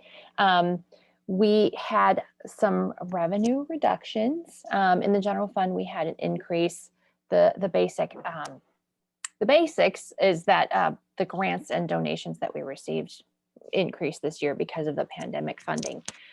We were down in a few other areas, utility fees. We assume that's because of milder weather. That's why those things typically fluctuate. That's kind of how that goes. Parking fines, space rentals, obviously, we were shut down for a big portion. So those fees weren't great. Our expenditures decreased slightly in the general fund. Some of them were due to expense savings, cost savings in different areas that were outlined here. And some of them were things that were deferred till next year. We had no changes in the sewer lateral revenues. The expenditures were down. Assumption is because there were fewer reimbursement requests. We can't swear to that, but that's what that account is for. The special business district fund across the board, we were down in the real estate or the real property taxes. Those are assessed by St. Louis County and remitted to us by St. Louis County. We don't assume that property values have decreased. It's just the remittance that we haven't received the funding. And then, some people do file, I'm so sorry. This is one of those times when I can't remember the word. I'm sorry, I had They COVID file appeals. years ago. Thank you very much. I Appeals had and COVID protests. and my words sometimes aren't there anymore. So I apologize for that. They file appeals, which kind of reassesses and, then they take our money as opposed to giving it to us. And that is a timing thing. So someone could have appealed it, last year, the year before, and we're seeing the effects of it this year because it takes some time to resolve. The equipment replacement fund, our revenue was down, and that's resulting from the grants. We have some projects that are going to be deferred. Most of that is the result of the pandemic. Some, in one instance, like St. Louis County wasn't able to approve the permits that we needed in time. So, it's just everything's moving slower than it was in the past. So our grant revenue is down, and that's in correlation to the different projects that have also been delayed. You know, they go hand in hand. The capital improvement fund, the revenues are up. I'm so sorry. The Maryland grant revenue it's delayed. So we have a reduction there. Sales and use taxes were higher. The expenditures were decreased. Again, this is as a result of the pandemic. Things are moving slower. We can't get things that we need. And then the bond construction fund, same story there. Center reservation fund, some of the expenses were offset by donations, and then some of them again were also deferred. And then we have the retention with the roof issue. Any questions on any of that? Thank you, Karen. I don't know if there's questions from the board. There is two other things I'd like to point out here. Just some of the macro things that you're seeing out there as they impact us, or just really some of the widespread issues. So expenditures, we have a massive savings and vehicles and equipment. And that's because we had orders that were just canceled. As everybody knows, it's hard to get vehicles right now. The same is definitely true for fleet vehicles. So you can see the savings of just under $800,000 in the capital improvement fund or the equipment replacement fund. These are vehicles we're still we need to buy. We're going to try to buy this fiscal year 22. But for 21, you know, it looks like we've got a pretty big savings there. And that's simply because, again, those sale orders were canceled in many cases. Another thing that's really interesting here is sales tax. So that last quarter sales tax was really strong. And I think we're going to see that again when we get into the financial report for the first part of next year. And a lot of that is not necessarily increased activity around downtown and here in the city, but a lot of that's due to inflation. We knew that you know was going to impact us to some extent. And a lot of our sales tax receipts, if you recall, actually come from motor vehicle sales. And the price of cars has gone up dramatically over the last 12 months. And in that last quarter, we really saw a big increase there. So people are paying more for vehicles, and as a result, we're collecting more sales tax on those. On the flip side, what's going to get really interesting here in this fiscal year, and of course we're early on, is we tend to make a lot of our purchases up front, so that first and second quarter of a fiscal year, you know, you've got a new pot of money, we go out and we start spending that. The same was true in 21, but a lot of those purchases were made before inflation really started to kick in. So we didn't see those inflated prices for a lot of the goods and materials we bought early last fiscal year. What we are seeing this fiscal year is that prices have gone up substantially on commodities and on contractual services. And that's probably going to remain the case for I would imagine, most of this fiscal year. And it's going to be really interesting to see how that impacts the expenditure side of things. So we are seeing inflation at play here. We're seeing our sales tax revenues go up. And again, that's because goods and services are costing our residents more. But we're also on the expenditure side, on the flip side, we're seeing that hit us where prices are definitely going up, and contractual services quite significantly. So our largest contractual service, again, is the trash contract. That is a fixed rate. That is a fixed increase until that next contract renewal. So thankfully, that one's a little bit protected from those inflationary forces. But this is going to be really interesting to see quarter by quarter, you know, how this works and how this affects our budgets here. But things are getting incredibly difficult to project at this point. But you can start to see this play out here as you look at this fourth quarter budget amendment, really as those inflated prices started to hit. So just wanted to point that out. It's some of the interesting dynamics at play with the city's finances at the moment.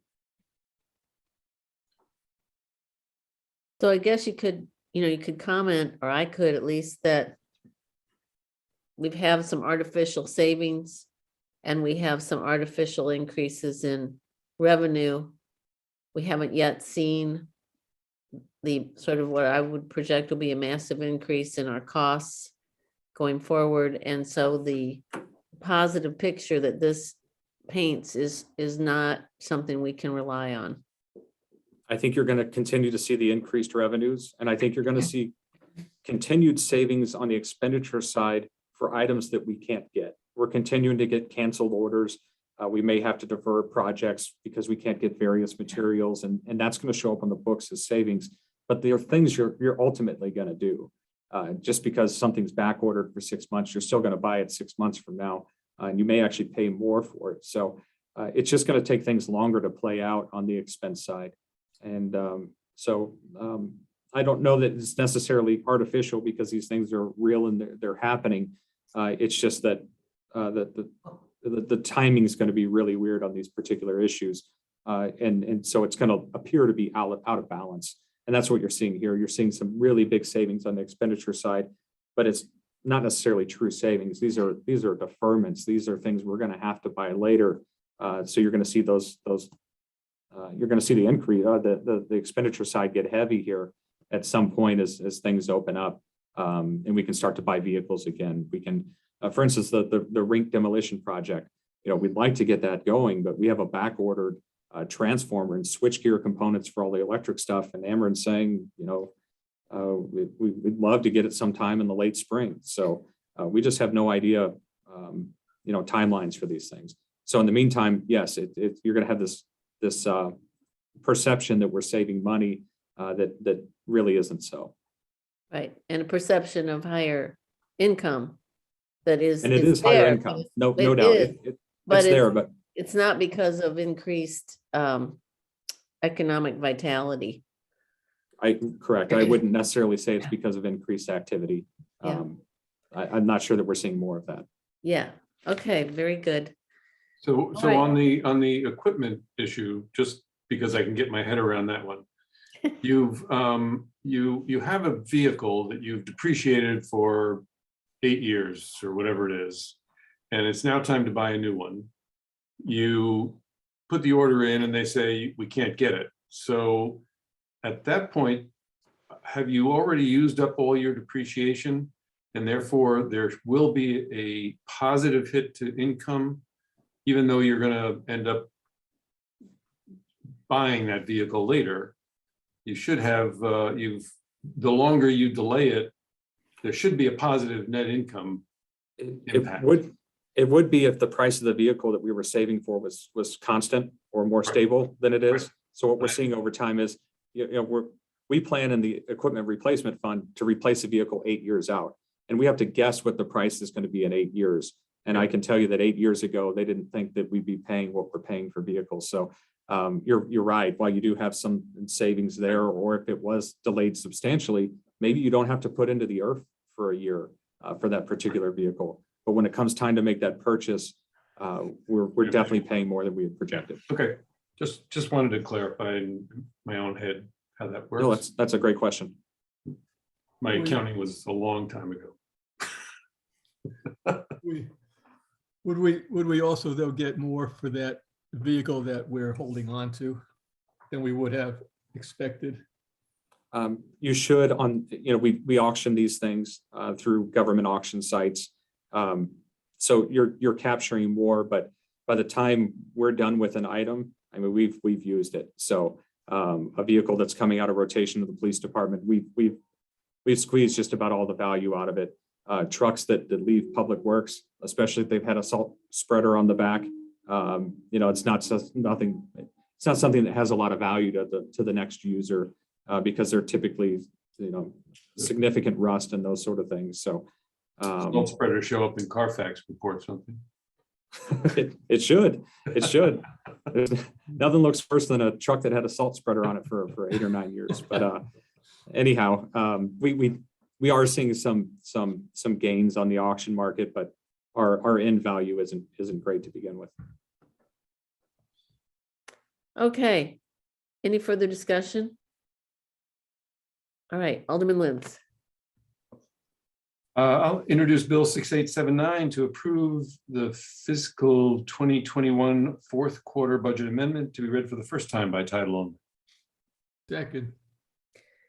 Any discussion? All right, Mr. City Attorney. Bill number 6879, first reading, an ordinance amending the fiscal year 2020 budget and appropriating funds pursuant thereto. All those in favor? Aye. Any opposed? All right, Alderman Lentz. I'll move the board give unanimous consent to consideration for adoption of Bill 6879 on the day of its introduction. Second. All those in favor? Aye. Aye. Opposed? Okay, let the minutes reflect the board has given unanimous consent. Introduce Bill 6879 to approve the fiscal year 2021 fourth quarter budget amendment to be read for the second time by title only. Second. Any further discussion? All right, Mr. City Attorney. Bill number 6879, second reading and consideration for adoption, an ordinance amending the fiscal year 2020 budget and appropriating funds pursuant thereto. Alderman Lentz, Aye. Alderman Berkowitz, Aye. Alderwoman McAndrew, Aye. Alderwoman Buse, Aye. Alderwoman Patel, Aye. Alderman Fader, Aye. and Mayor Harris. Aye. Thank you. Okay, Mr. City Manager, the Central Avenue development. Yes, and I just want to say thank you to Karen Dilber and Caleb Pekanowski for putting together that budget amendment and also the financial report that you'll see, I believe, at the next meeting. They're also working on audit right now. So Karen got here at a difficult time and really had to hit the ground running. It's a busy time in finance, switching over fiscal years and doing the audit. So I appreciate all the work they're putting in. So this is 227 South Central Avenue. On March 12, 2019, by Ordinance 6586, the city approved the rezoning of 227 South Central to Planned Unit Development District. The rezoning allowed for the demolition of the existing building, which is the former police headquarters, and construction of an 11-story building that's 118,275 square feet. It is a hotel with 206 guest rooms, meeting rooms, and a public restaurant. The developer, Concord HB Clayton LLC, has not been issued a building permit since the rezoning took place in 2019. The permit associated with the PUD, or the Planned Unit Development, expired on March 12, 2020, without the required extension request being received by the city no less than 45 days prior to the expiration. The developer has requested to waive the time limit within which an extension request is to be filed for an extension of the Planned Unit Development permit deadline to commence construction through June 30th, 2022. The developer did submit a letter. I forwarded that to the Board of Aldermen that lists their reasoning, and I know the developer's here to answer any questions you may have about that. The developer has commenced cleanup work and some internal demolition since the rezoning of the property. In addition, they have kept current with real estate taxes and insurance on the property. The developer maintains that the plan approved by ordinance number 6586 has not changed, and they are now able to execute the plan as originally presented. Staff recommends that the Board of Aldermen approve the attached ordinance, waiving the one-year time limit and extending the Planned Unit Development Plan approval. And we do have with us, it looks like, two representatives from the developer, Gary Carter and Susan Istenis, to answer any questions you may have. Okay. Well, I'll open it up for discussion among the board. Alderman Lentz, any questions, comments? No, I think I've gotten most of them answered. Thanks. Okay. Alderman Berkowitz, anything from you? No, I think I understand the situation. Okay. So, thank you. Bridget, any questions? No, I feel like I've also gotten my questions answered, but I would like to hear from the developer that we're actually going to get started on this one way or another from them personally. Yeah, Tonight. I'm on right now. I don't know if anyone can see me or not, but I'm Sam Koppler. I'm the local partner with this group, and I appreciate everyone's patience with this. Obviously, we were very close to starting in March of 2020, and we all know what happened. And our bank and our investors kind of, withdrew from the project, and funding for hotels became all but impossible. So we have the capital lined up right now. We're looking to close early next month. And so we're very excited about it. So we appreciate the patience, and we're going to build what we said we're going to build. We just opened the hotel in the Central West End. If you want to see, it's the first AC in St. Louis. If you want to come check it out, it turned out very nice. So what is your timeline then for construction and completion? So we are doing environmental remediation to the old police station as we speak. That should be wrapped up in the next 3 to 4 weeks. At that time, we will commence demolition of the building and then go straight into construction. So I gave you a long-winded answer. It's probably about a 2-year project. So ideally, we'd be open in the second quarter of 2024. Okay. And Gary Carter, that meets the timelines established in the agreement? Yes, I don't, I think it's March 20th, 2024 is when construction would need to be complete. Okay. All right, well, we're gonna hold you to it. We've been waiting a long time for you to get going. Well, I appreciate the patience, and I promise you it'll be worth the wait. It's gonna be a very good project. Okay, great. Wonderful, thank you. Any other questions from anyone? Okay. Let's see. I did that. Alderman Lentz.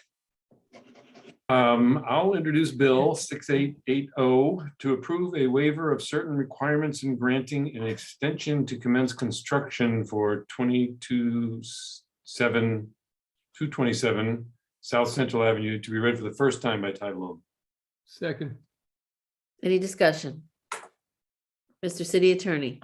Bill number 6880, first reading, an ordinance providing for an extension of the planned unit development permit for 227 South Central Avenue as authorized by ordinance 6586 through June 30, 2022, and other actions related thereto.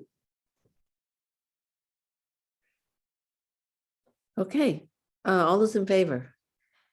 Aye. Any opposed? Okay, Alderman Lentz. I move that the board give unanimous consent to consideration for adoption of Bill 6880 on the day of its introduction. All those in favor? Aye. Aye. Aye.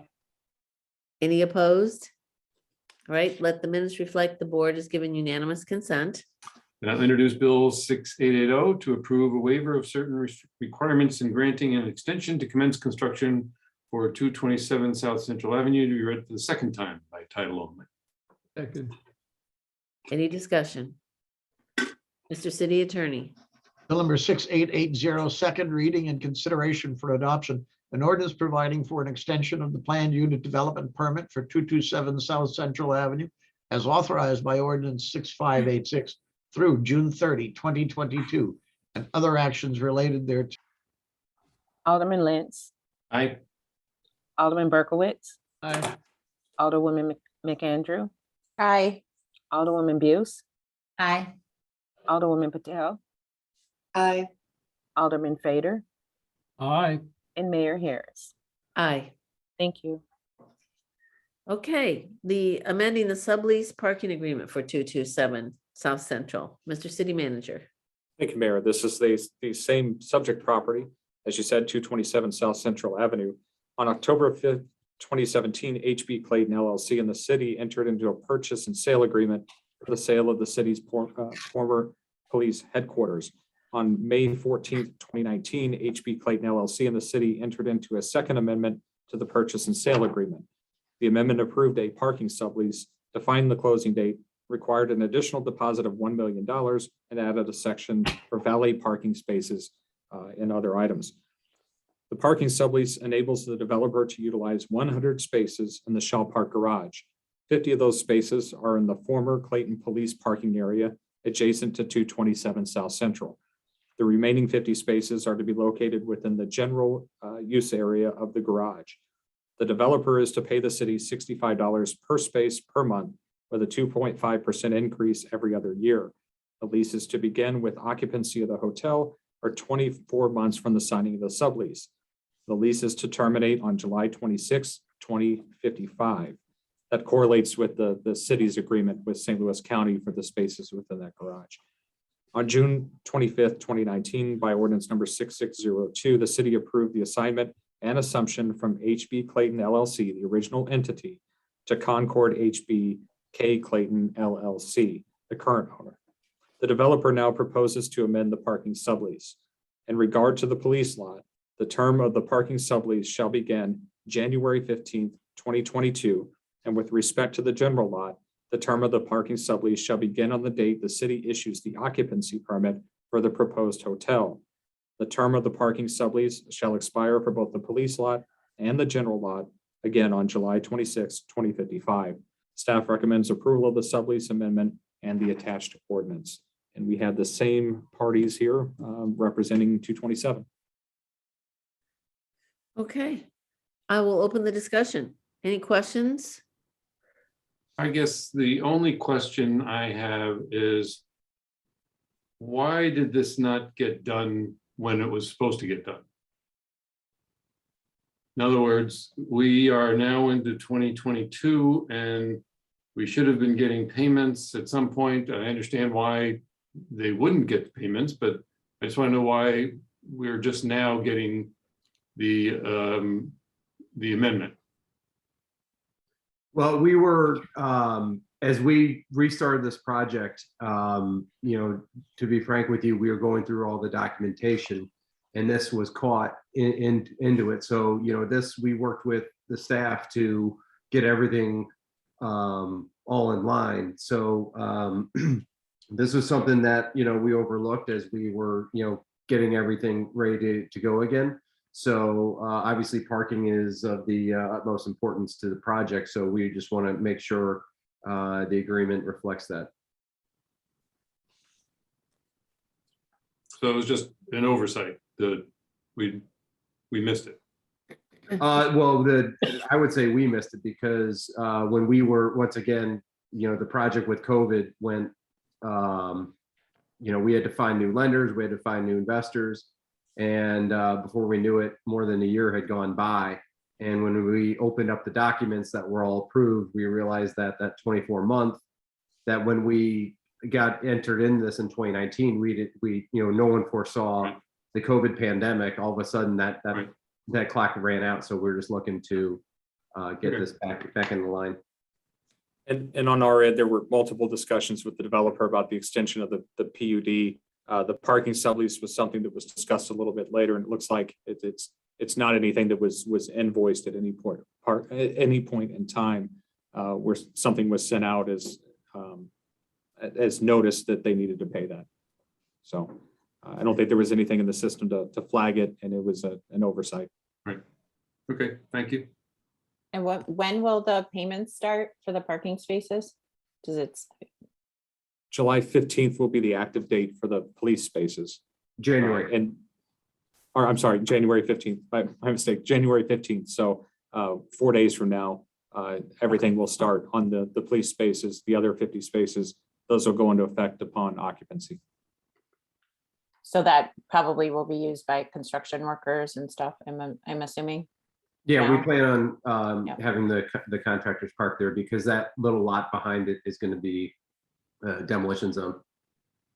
Right, yeah, and I'm sure the businesses around don't want all the spaces that their customers use to be used by. So it'll be great that you have spaces for construction workers to use.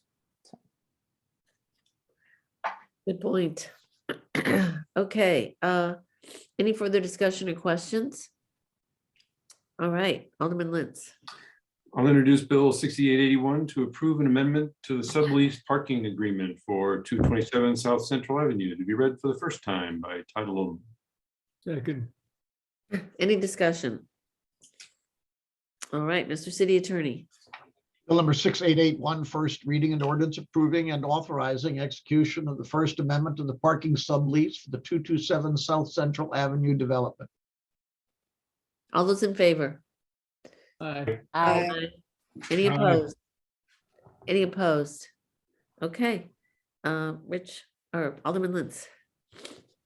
I'll move the board give unanimous consent to consideration for adoption of Bill 6881 on the day of its introduction. Second.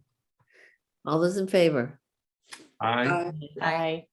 Any opposed? Okay, let the minutes reflect the board has given unanimous consent.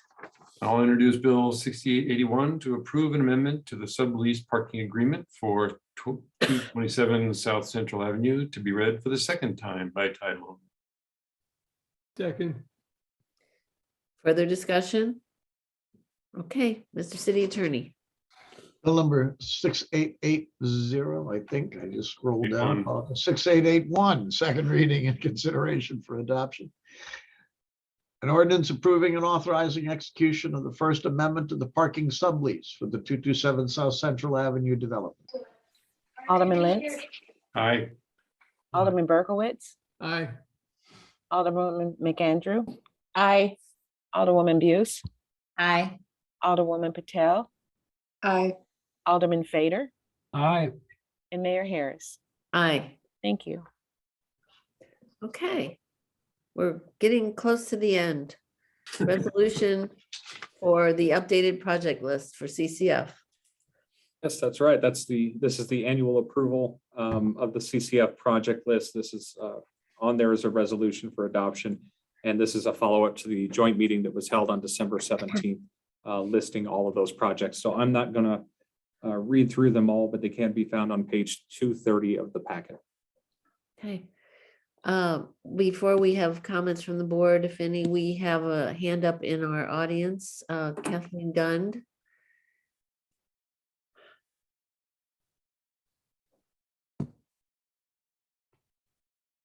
Okay, I'm trying to find her. Right under Patty DeForest. I'm sorry, I had it on the wrong screen. Okay, Thank you, Mayor. yeah. I just had a question regarding the project list. So is it still the plan for CCF to no longer require city funding by 2024? And has the fundraising for that, like, is that done? Or is it not included on the project list because it's not like a project?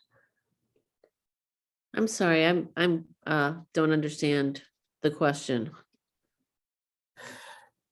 Okay, so Do you mean? Sorry, Kathleen, go ahead. okay, so CCF currently receives city funding. And so isn't the plan for CCF to not require that funding by fiscal 2024? And I know that there was like, I thought that there was some kind of fundraising that had to happen.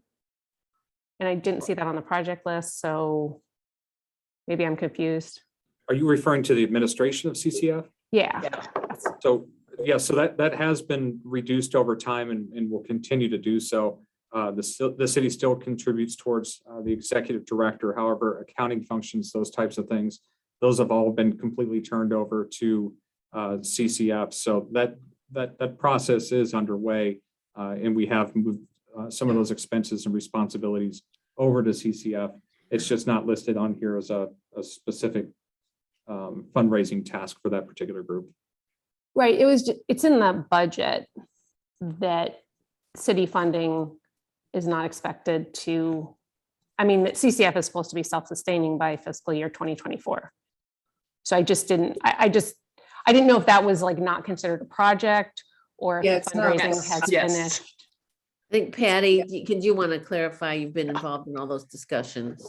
Sure. I think Becky might know the answer too. Okay, They good. raise funds for their administration and their operations. They're not considered projects, and so therefore they're not on the project list. But yes, they've had discussion about how they are going to fully fund that position, and they have 2 more years to get there, and they have a plan to get there. But it's not considered a city project. It's considered operational expenses. Okay. And I would suggest that like that we cover that as a city, like that's part of our agreement, like the MOU that we have with them, you know, to contribute some of the funding towards that position.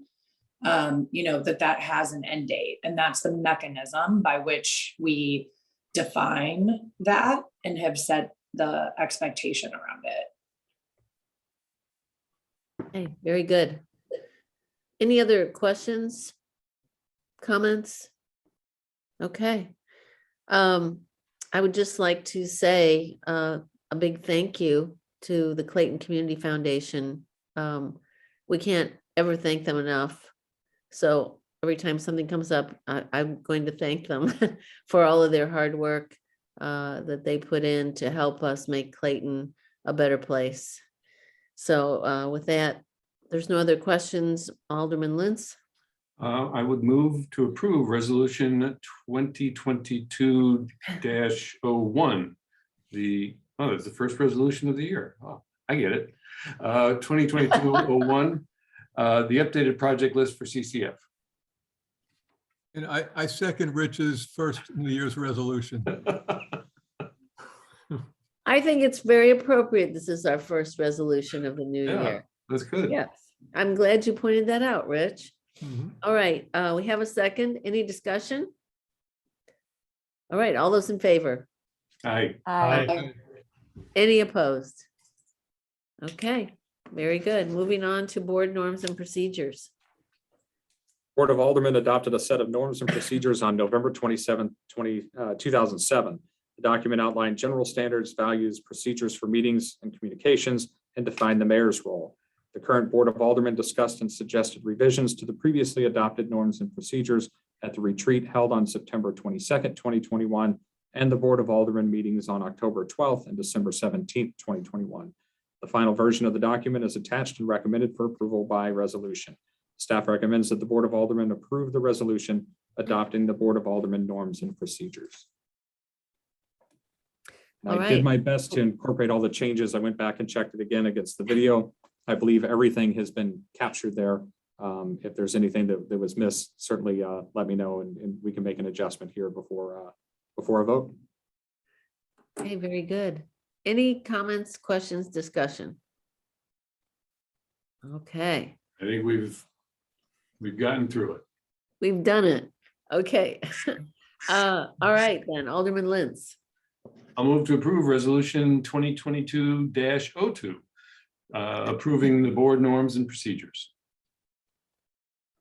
Second. Further discussion? All right, all those in favor? Aye. Aye. Any Aye. opposed? Okay, moving on to the last item. This is disposal of records. It is the recommended guideline of the Secretary of State to formally approve the disposition of records at the Board of Aldermen level. This particular time, we have fire department. From the fire department, we have 2019 narcotics logs. And then from the planning department, we have building plans and drawings dated January 2016 through December 2016 for single family and two family structures, and January 2011 through December 2011 for multifamily and commercial structures. This includes mechanical, plumbing, and building permits for repairs, additions, and alterations. I do want to note, all permits for new construction of multifamily and commercial buildings will be kept for the existence of the buildings per City of Clayton policy. Also, all permit applications and issued permit copies are retained in permanent files, separate from plans and drawings, and are not included in this request. So we'll still have a record that a permit was issued for all these things. You just won't have all the backup drawings and documentation. Staff recommends that the Board of Aldermen approve the destruction of records. Okay, very good. I'll open the discussion. Any comments, questions? Okay, Alderman Lintz. Move to approve the disposal of records for the fire department and the building department as listed in the board memo. Second. All right. If there's no further discussion, all those in favor? Aye. Any opposed? Okay. Well, that completes our official business. David, anything else on your end? No, I guess, well, actually, I'll mention a couple of things. First, we do have the Parks Director process underway, and we have interviews this Friday. So looking forward to that. Those are going to take place via Zoom. So we've got panels set up and hope to make a decision here fairly soon on that particular position. And then I'll also mention, I did send something out to the Board of Aldermen, and I'm sure we'll talk about it quite a bit at Plan Commission, but we did receive notice that Susan Istenis will be accepting a position or has accepted a position the city of Springfield, Missouri as their planning director. So I just want to congratulate Susan. We're certainly going to miss her, and we will be making arrangements here over the next couple of weeks to figure out exactly what that process for replacement will look like. But just want to publicly say congratulations and what a pleasure it's been working with Susan. So that's it for me tonight. Okay, great. Thank you very much. All right, well, I'm just gonna go around, starting with Alderman Lentz to see what we've been up to, if anything. A great holiday. Yeah, it's coming off the holidays. I don't think there's a lot of activity here, but we'll see. There wasn't anything that I can think of that I've been involved in city-wise. Okay. Alderman Berkowitz. We did have an ARB meeting last week, but there was really nothing of any substance that I can remember that was reportable. We dealt with the overlay tonight. That was handled back then. So I don't really have anything to report on that. I would like to just say that I think I speak for the board when I tell David that we do not blame him for the rapid escape of every department head since he's gotten here. So we do not, it is not your fault, David. It's not. I think I'm down to Gary is going to be the only department head that was here when I got here. So Right. See, Gary's not allowed to go anywhere. Look at it as an opportunity for building your future team. So. Well, thank you. If I can just hold on to one, I'm going to carry around. That'd be great. All right. Anyway, so, but yeah, no, I hope everybody has a good, happy new year.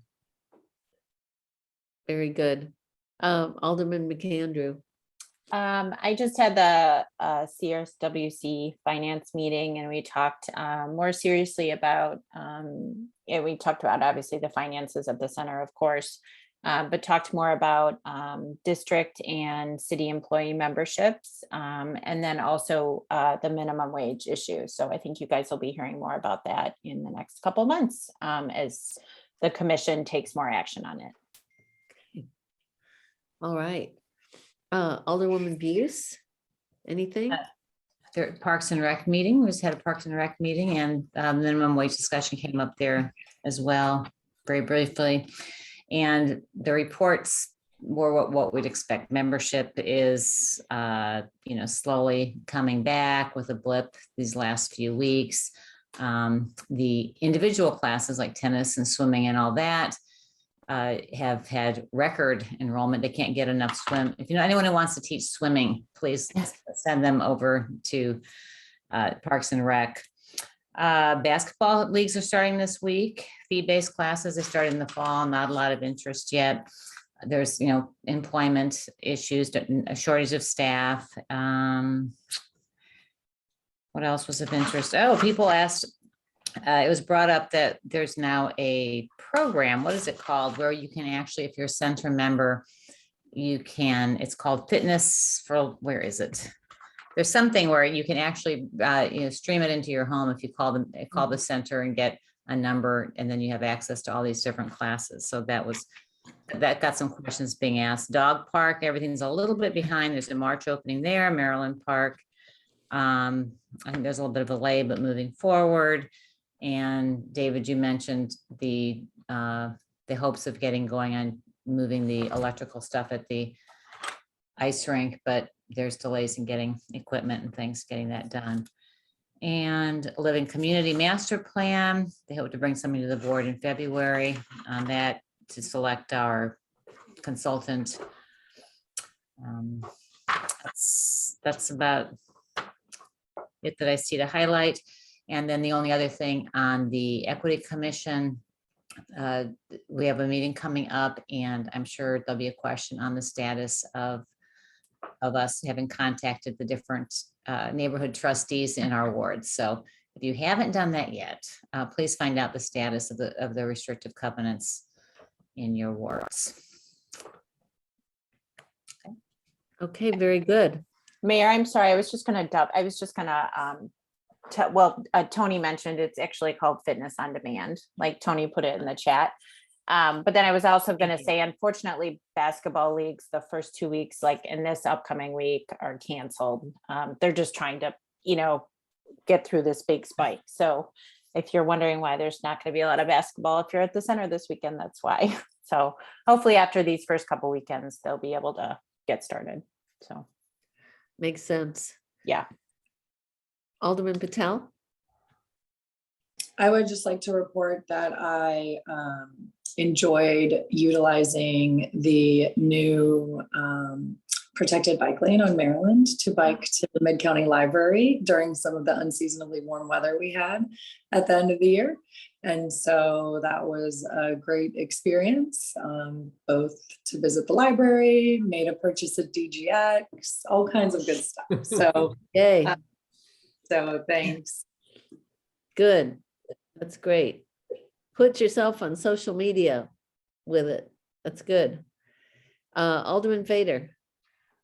Just a brief follow-up from the Equity Commission is that the board approved the concept of a letter going from the city to the county expressing our concern about the sign, the St. Louis County signage. It's been there for a long time in front of the police station or county police headquarters, and Alderwoman Buse and I offered some comments, as did the mayor, and I think a final version of a letter that was drafted by staff, I believe went out or is going out in the next day or two, and essentially expresses our concern but also a willingness to try to be of assistance in moving forward should the county agree that the sign should come down and be replaced. So we'll see what happens on that front. Nothing else beyond that. Okay, very good. I don't have anything. I think things kind of came to a grinding halt over the holidays. So I'm getting geared up again and looking forward to lots of meetings. I think they'll be virtual now over the next few weeks. So anyway, trying to keep the city rolling here. All right, if that's everything, we can adjourn. Should we have a motion to adjourn? Move to adjourn. Second. All those in favor? Aye. Aye. Any opposed? Okay, we are adjourned, and everyone, please stay healthy. I can tell you, even though you're triple vaxxed, you can still get it. So, and it's not fun. So anyway, please take care of yourselves. All right. See you too, Mayor. guys. Bye. Thank Feel See you better. later. Good night. Bye. Good to see everyone. Take care.